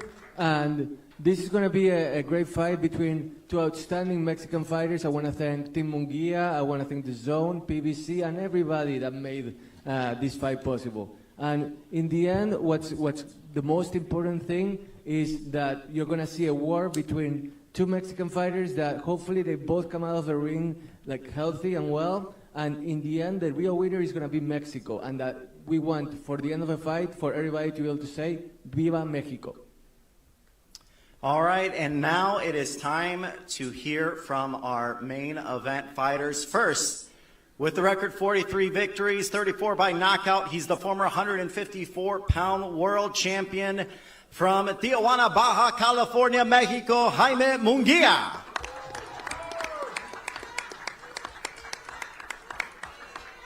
Bueno, ¿qué tal? Buenas tardes a todos. Muchas gracias por estar aquí. Gracias a todos los que hicieron posible esta pelea. La verdad me siento emocionado, me siento muy feliz de que pues ya estemos cerca de la hora de la hora. Now I haven't followed his career. Is he can the lights affect him? It's a big fight. Una gran preparación. Quiero agradecer también a todo mi equipo por todo su apoyo durante todo el campamento. La verdad que lo vuelvo a repetir, me siento feliz, me siento emocionado y ya quiero que llegue el día y pues esperen todos una gran guerra mexicana y pues viva México. Muchas gracias. That boy big. Thank you very much, everybody, for being here. I'm so happy, so excited. It's almost fight day. I want to thank my team for being behind me the whole way, and you can expect a full-out Mexican war. So tune in. You're not going to be disappointed, and I'm looking forward to what's going to be a great fight on Saturday night. And now it is time to meet the face of boxing, the 4-division world champion. He recently dominated the undisputed 154-pound champion Jermell Charlo back in September. He is the undisputed super middleweight world champion, the WBC, WBA, 168, IBF, and WBO super middleweight world champion, Saul Canelo Alvarez. Muchas gracias. Muchas gracias. Gracias a todos por estar aquí. Como siempre, bien preparado, con mucho entusiasmo, contento de poder presentar esta pelea entre dos Which is crazy that he's fighting at 168. mexicanos, la primera vez en la historia, peleando los 4 títulos, contento por eso, que estamos a unos días, obviamente él viene a ganar, yo vengo a ganar, eso quiere decir que va a ser una gran pelea, ¿no? Nos respetamos abajo del cuadrilátero, pero no quiere decir que vengamos a jugar matatena, ¿no? Venimos a pelear, venimos a darlo todo, sábado vamos a ganar contundentemente y a eso venimos, que todo el mundo disfrute y que sea una fiesta mexicana. Y para este imbécil intento de gente que tengo aquí a mi izquierda, que no se le olvide que yo ya vine siendo el Canelo a Estados Unidos y que solamente lucró con mi nombre, nunca perdí un solo centavo, sino nomás ganó dinero. ¿Ya le pagaste a Golovkin lo que le quería robar?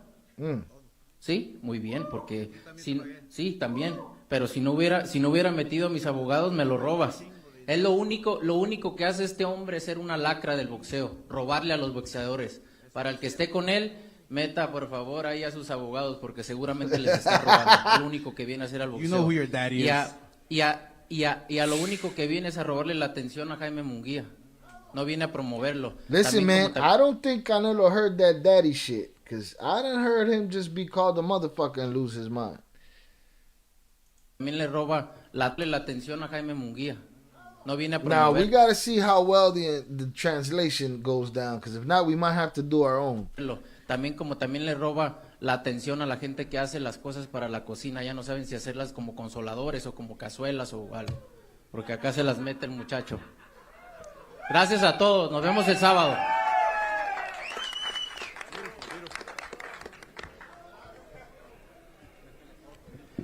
All right, now we got a few questions for both of our fighters as we are getting set.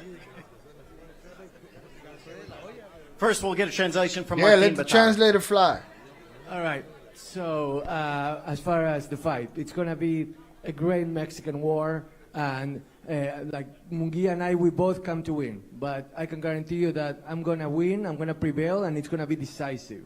So, you guys are gonna see a great fight. I want the fans to really enjoy Saturday night, and I'm proud to be here and to make history with both Mexican fighters fighting for the 4 belts for the first time. And then as far as what Delahoya said, well, you know, like Canelo has his grudges against Delahoya, and you know, where like he doesn't believe that what Delahoya said was warranted. And, you know, where he thinks that, you know, with the Golovkin fight, that there were some things that Mr. Delahoya said. He butchering this shit. shit. Steal money. And he's a fucking asshole. That's what I said. He's a fucking asshole. He knew he was butchering that shit. He knew he was butchering that shit. That Mr. Delahoya said or did that. He tried to steal money. And he's a fucking asshole. That's what I said. He's a fucking asshole. He tried to keep the attention for him, not for Munguia. He's a fucking asshole. He steals his fighters. That's what he do. Focus on your fight. Okay, and yeah, so that's pretty much it. I didn't hear what he said. Fucking pussy. Motherfucker. All right. I'm here for you too, motherfucker. Focus on your fight. All right, let's turn our Focus attention on back your to... fight.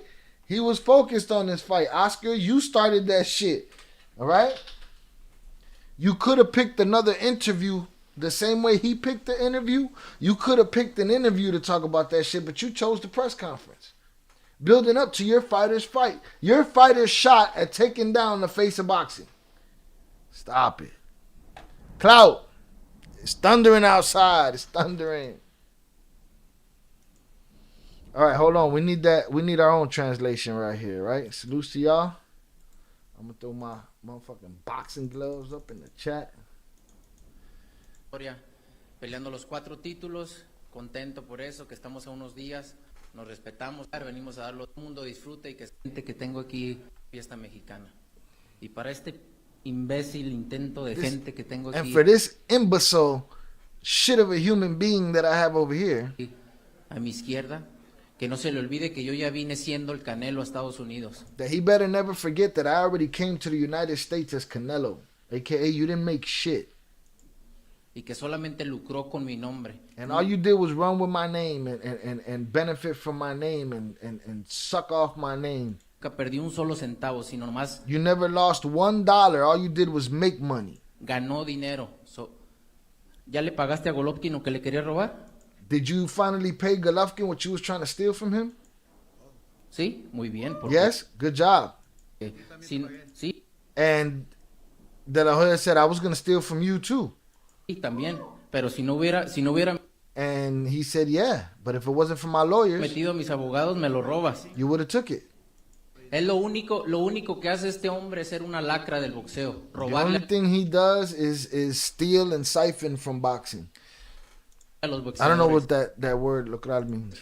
Para el que esté con él, meta por favor ahí a su cara del boxeo. Robarle a los boxeadores. He wants to steal from boxers. Al que esté con él, The people that are with him, make sure you get your lawyers involved. meta por favor ahí a sus abogados porque seguramente les está robando. El único que viene Because a for sure he's stealing from you. It's the only thing he knows how to do. hacer al boxeo. You know who your daddy Y is. a- Y'all heard that one in English.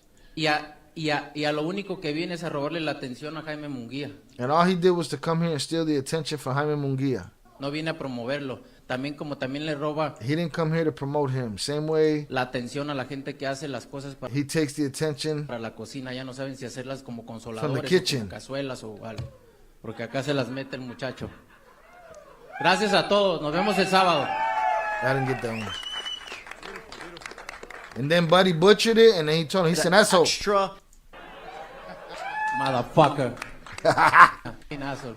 There's still money. There were some things that Mr. Delahoya said or did that He tried to steal money, and Yeah. he's a fucking asshole. That's what I say.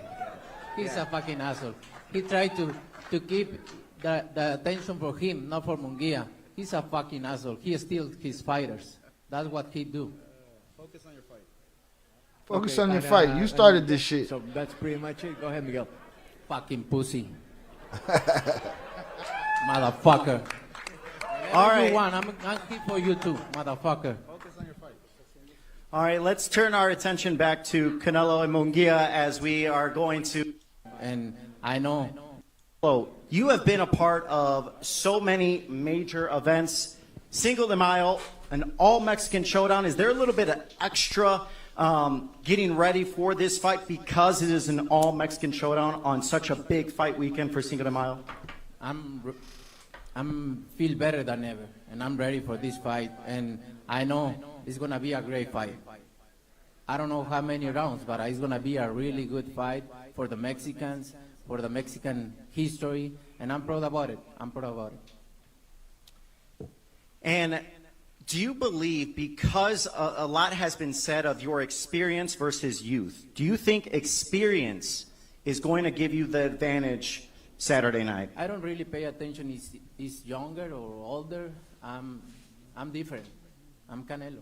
I'm different, and I don't care. I think my experience, my talent, my intelligence is different. For Jaime, you heard Canelo. He said he's different. He is, you know, you've had 43 fights. You're undefeated. Former world champion, but this is no doubt the biggest stage you have been on of this magnitude fighting. The lights gonna shine Canelo. too bright. How are you looking forward and how have you prepared for this week? ¿Cómo te estás preparando para esta semana, Jaime? No, bueno, la verdad yo creo que sé que Canelo es un gran peleador, sé que tiene experiencia con grandes peleadores, grandes nombres. Yo también, pues, no he tenido experiencia así con grandes nombres, pero creo que lo que tengo y hasta donde he llegado me lo he ganado a pulso. I wonder how fast this guy is and compared. El sábado sea una gran noche. Well, I gotta Canelo watch has some a more. great deal of experience. Honestly, Yes, I gotta again. My time is limited. I gotta watch some more Munguia. You know what I'm saying? Fights, but I'm always gonna go with experience. Even an old dog. I don't consider Canelo an old dog yet. After I saw the face off here, kid looks real big, and Canelo's real fast, being a smaller man. I just want to see a good. I'm the dude that want to see a good fight. As far as this one, I don't really care who wins. I don't have a dog in the fight. I just want to see a good fight. But I want to see some more Munguia fights before the day comes. Gone up against great fighters. I may not have that resume where I've gone up against so many great fighters, but what I do have is youth on my side, and what I want to. IB said he started coaching Canelo out of muscle memory, and Canelo was promoting his fighter more than he was. Facts. He did more for Munguia in this press conference than Oscar did. That's for sure. Do is be able to showcase my capabilities and what I'm able to do inside the ring to be able to come out with the win in the end. Now, this is your second fight with Hall of Fame trainer Freddie Roach. Has he spoke with you? Has he talked with you? That's what I'm saying. Like, if he got 2 fights with Freddie, he got 43 fights, 2 fights with Freddie. I need to watch his 2 most impressive fights and you know, see what's what. Velez says same. I've seen a bit of Munguia. He looks strong and all, but just a bit inexperienced and sloppy. But all you need is one good punch. Absolutely. And somebody big like him has the power to do it. The problem is you got an animal on the other side that knows how to do it many different ways, you know? Many different ways. On, you know, what to expect for a big fight week, because he's been a part of so many major fights in boxing history. What have you learned from Freddie, especially in particular for this camp and this fight week? Bueno, yo creo que, la verdad, creo que me ha acomodado muy bien entrenando. He looks very young. Es una gran persona, es un gran entrenador. La verdad, creo que pues nunca se deja de aprender. Yo creo que trabajamos muchas cosas en general en este campamento y pues vamos a demostrarlas el sábado. I feel great training with Freddie. He's not only a great trainer, he's also a great person as well. We worked on so much during our training camp, which has been amazing. And you're going to see on Saturday night everything that we've learned throughout this preparation, and the fans are going to be pleased. Now back to Canelo. You know, for this particular fight, we know Jaime in his history, he likes to press forward, he likes to throw a lot of punches. Are you expecting a physical fight Saturday night? Yeah, that's what I expect, and I really like it. I really like it. I like his style, and I hope he doing the same. I really like it because it's going to be a great fight if he come with that style.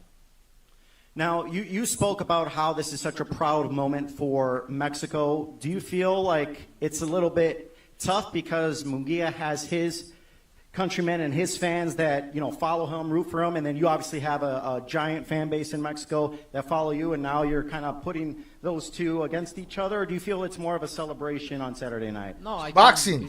I feel happy for that. It's more the celebration. This fight is for them, no matter what they support.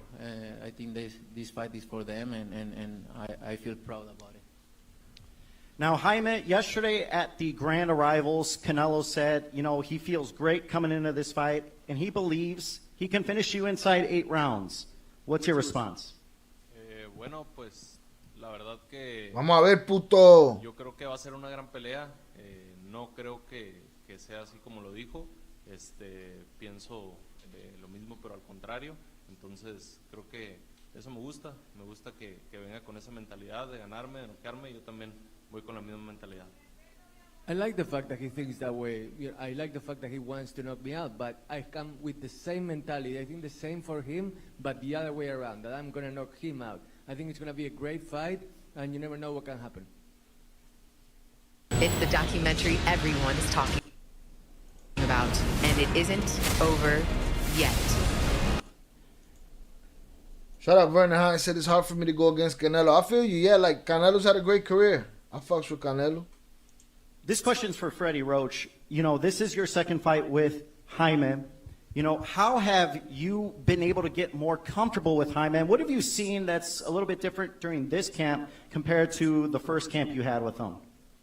The difference is his work ethic, training every day, sparring partners. We had 6 sparring partners for this camp, and we ran through all of them. And he just did really well, and he's ready for this fight. He's a winner, and he's going to show it. Now, my question on Canelo's side is to Eddie. You know, you have been up against some incredible trainers, and now you're up against Freddie Roach. What is it like to try to match game plans with a guy like Freddie Roach? Te has enfrentado a varios entrenadores de alto calibre y ahora Freddie Roach va a ser otro de ellos. ¿Cómo se siente el tener que emplear una estrategia, comparar estrategias contra otro gran entrenador como él?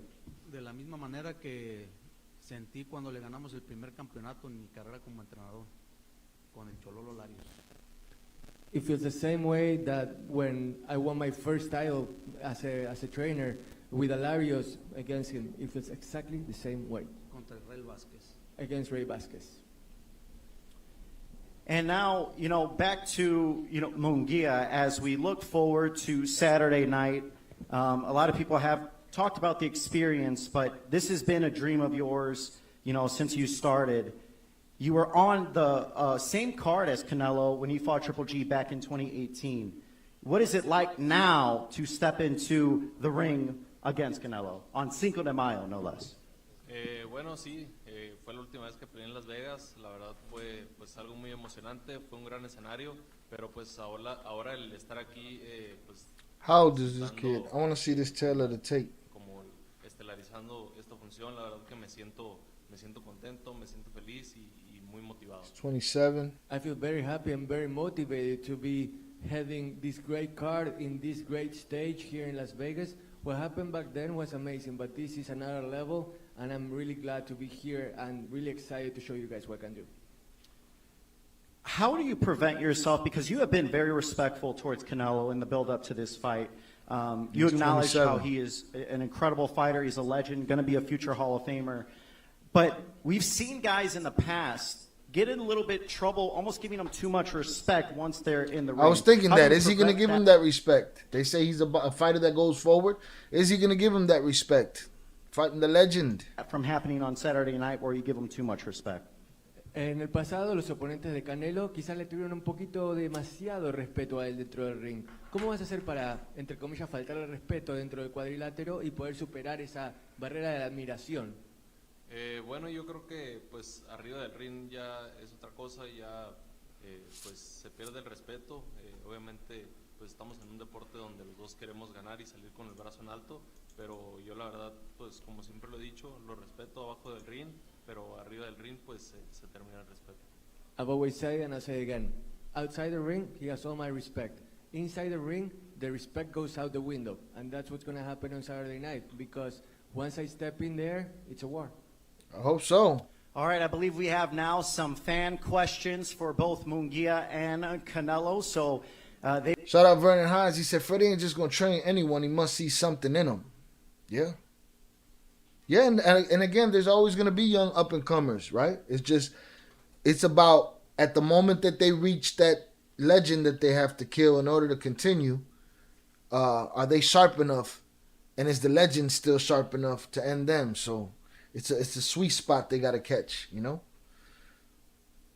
Also said, can't do that. You give them too much respect, end up knocked out. Facts. Facts. Better pay attention. Real talk. They've been sending in their questions as they've been watching the press conference, and I believe we have one from Roshan Gurung. He says, Jaime Munguia, given Canelo Alvarez's status as a boxing superstar in Mexico, it's likely that your family, like many others, has been following his career closely. How does it feel to now share the ring with someone who may have been a household name for you growing up? ¿Cómo se siente el haber seguido a Canelo a través de los años, seguramente junto a tu familia, viendo las peleas frente al televisor, y que ahora lo vas a tener enfrente como un oponente? ¿Cómo se siente enfrentar al ídolo? Bueno, la verdad me siento contento, me siento feliz conmigo mismo. Can't worry yourself with that. You just got to win the fight. Gracias al esfuerzo y al trabajo que hemos puesto, pues hemos llegado hasta aquí y la verdad me siento muy contento por eso. I feel happy, very proud of myself and the team that has brought me along to this point, because everything we have done has brought us here, and that fills me with pride. All right, and now I think we have a question from a fan who's been watching for Canelo. It is from I'm Not Joss. Canelo, do you think Munguia has the power to put you into trouble, or will your experience stand out and lead you to victory? You better have some speed. Power. He's a good fighter, but I think I'm a strong fighter and I can handle that. All right, we'll wrap things up with this. Jaime. Let's see this face off. May 4th from T-Mobile Arena, Saturday night. After the fight, what is the result? How does it end? ¿Predicción? La predicción para la pelea del sábado, ¿cómo termina? ¿Cuál es el resultado? Bueno, pues yo obviamente vengo a ganar. Sé que eres una peleadura, pero vamos a salir con el brazo en alto. I've come here to win. It's going to be a tough fight, but in the end, it's going to be me with my hand raised. Same question for you, Canelo. How does Saturday night end? Lo que dure la pelea va a ser muy buena pelea. No se la pueden perder. Let the fight last however it's going to last. You're not going to want to miss it. All right, ladies and gentlemen, you heard from both Team Munguia and Team Canelo, as well from Jaime Munguia and Canelo Alvarez.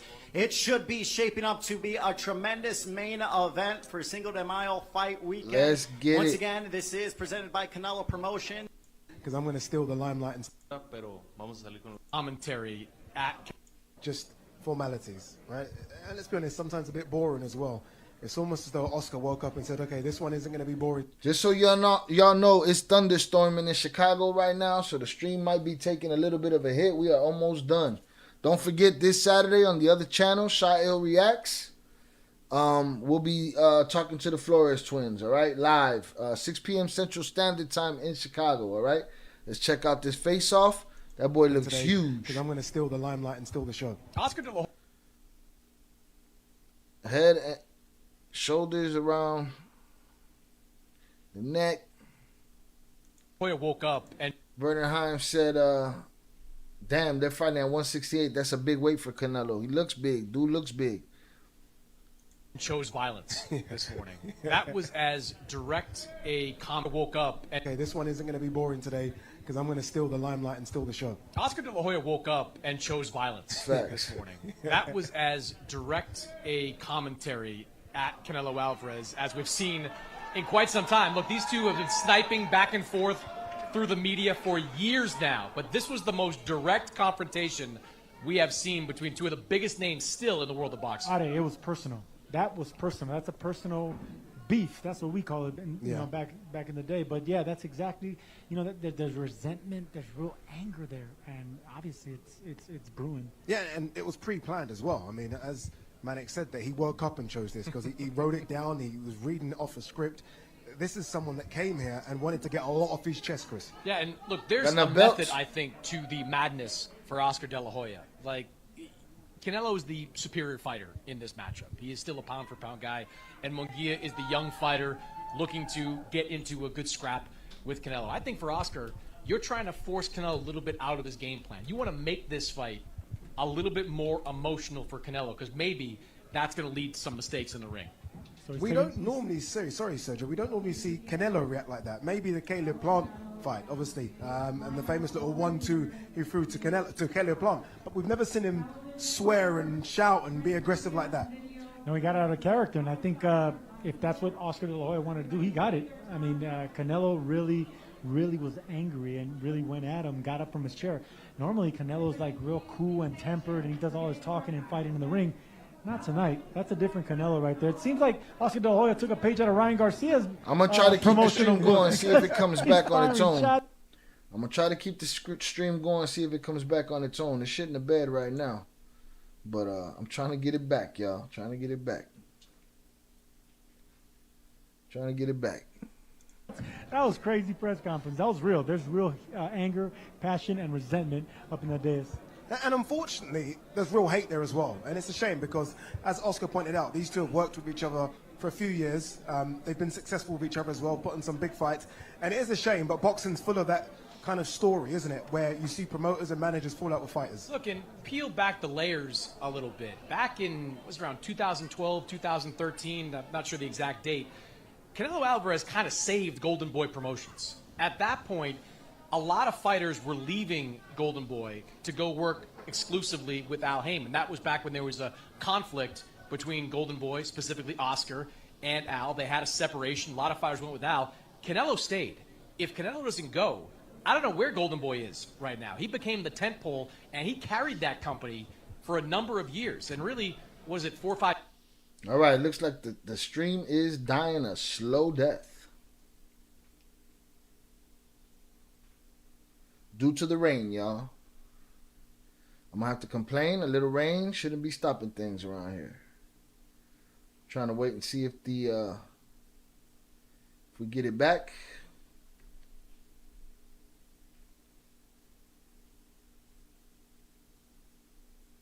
I don't know what's happening.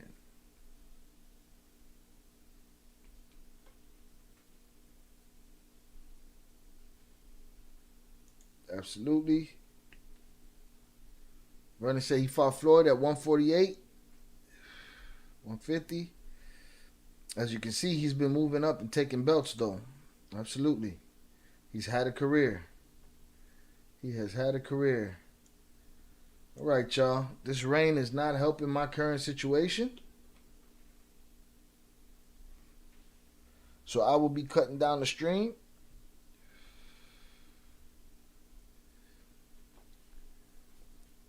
Again, Canelo looks huge. Canelo looks small. Munguia looks huge.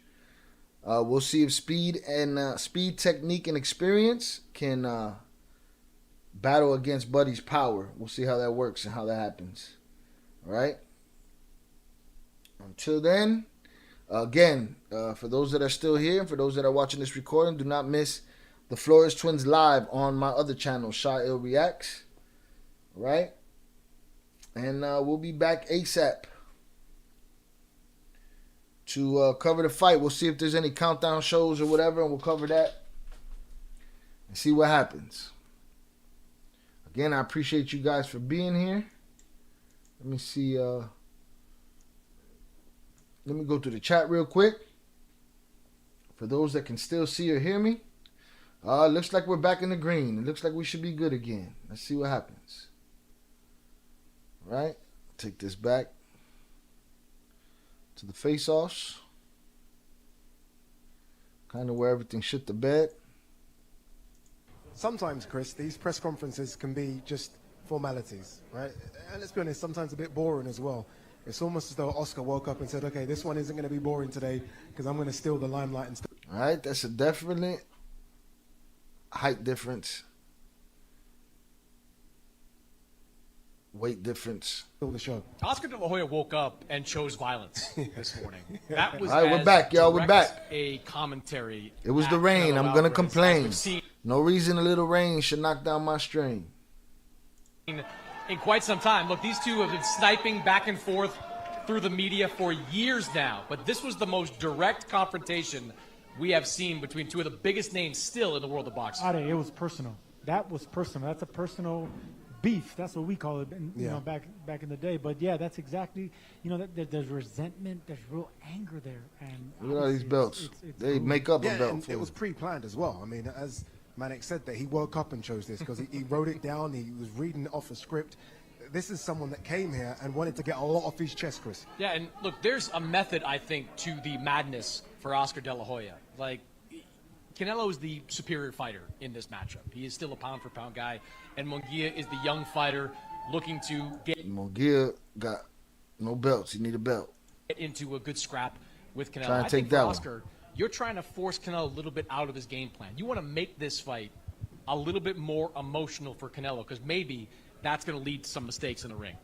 So because Canelo's beef with Buddy right here is different than his beef with Delahoya. Canelo's beef with Buddy right here is not a beef. It's a boxing match in a square circle. His beef with Delahoya is it looks like he's eyeballing them from here. Sorry, Sergio. We don't normally see Canelo react like that. Maybe the Caleb Freddie Plant Roach. fight, obviously, and the famous little 1-2 he threw to Caleb Plant. But we've never seen him swear and shout and be aggressive like that. And we got out of character, and I think if that's what Oscar De La Hoya wanted to do, he got it. I mean, Canelo Did Oscar De La Hoya take a page out of your boy Ryan Garcia's book? All right, man. Salutes to y'all. I appreciate y'all for coming through. It's been a ball. I had a good time. I enjoyed it. All right. Shout outs to IB, Vernon. Stay safe out there, Shy and chat. Salutes to you, IB. Also, I appreciate you guys. Let me go back to the chat a little bit. All right. Salutes to Also for being first. Popping the chat cherry over here. Salutes. Velez on the check-in. IB, Rilo, Zoraida, Vernon. I appreciate y'all coming through, man. We had a good time. We hung out for a bit. I like talking fights. I appreciate talking fights with y'all. Thank you guys very much for talking fights with me. And I will see you guys next time.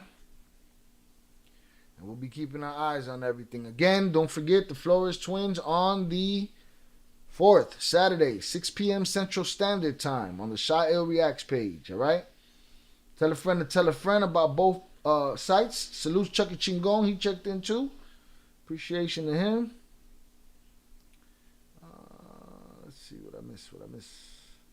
All right, we good, man. Salutes to y'all. I appreciate y'all. Y'all have a great night.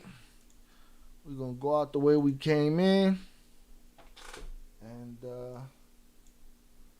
yeah. It's been one. Peace.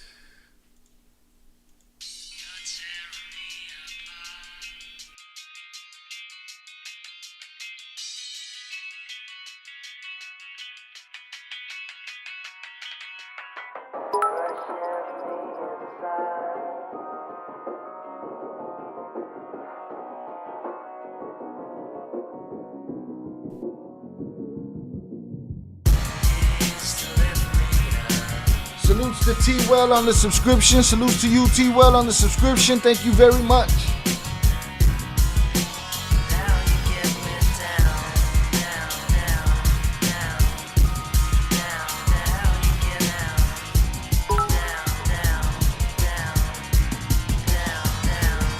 This pain profound. It's deep where the heart makes sound. One last beat and it might bleed out. I just might leave now. Empty these airbags and lie me down. See the lies in your eyes catching up with your mouth. I made my mistakes, of course I never lived them down. You won't let me. Left marks on your heart, you will never forget me. Condescend me and call me proud. I told you what you need to win and how. I'm a madman now. My worst fears realized. No longer the sad clown, Pagliacci the Pennywise. The point of no return, make them ashes and let them fly. You ain't gon' save them all, so go ahead and just let them die. Murder these emotions, bury them deep inside. If I get any colder, I swear I'ma freeze the shy. All I could do is soldier, marching through a starry night, focused on the end game. Finally gon' get it right. Find myself in the light, been fighting for my fucking life, dealing with you fake fucks. I ain't gotta say much, you know what it is, kid. I just wanna blaze up, continue getting rich, bitch, and blow the fucking name up. Built by where I came from, pushed by what I've been through. You deferred my dreams, the reason I resent you. It don't make no sense, you pretend I don't offend you. I'm everything you hate, but if you walked a mile in these shoes, you finally understand why it's not in me to respect you. We come from different fabric, different madness, different venue. We lost our common ground, the bond just wasn't sound. The objective was to come up, and now you bring me down. Now you bring me down.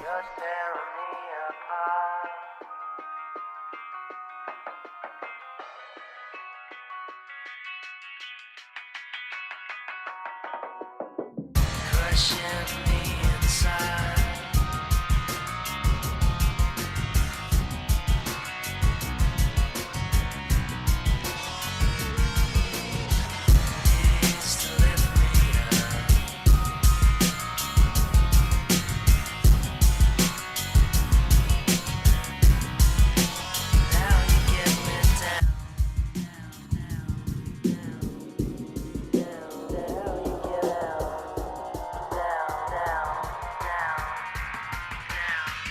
cold stares and crooked smiles for what seemed a million miles. Every demon that I let in is out to hunt me down. Burn this jungle up around me, leave the ashes on the ground. Scorched earth, cursed birth, body bags of 4 pounds.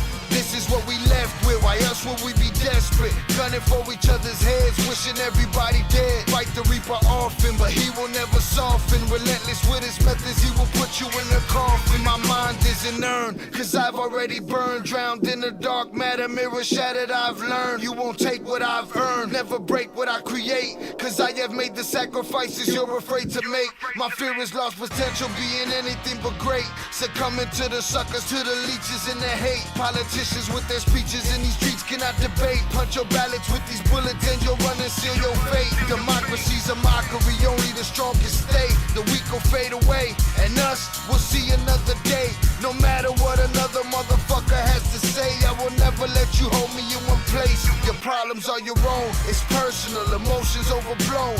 Living separate visions, conscious overthrown. I trust none of you bastards, I'm safest when I'm alone. It's sad, I understand it's how it is out on this road. To take a gorilla's grip to hold on to your soul. Brute force to stick to the script and not let it go. You can't slip, one false move and you'll never know. Had you gotten up, how far you go, how far you go.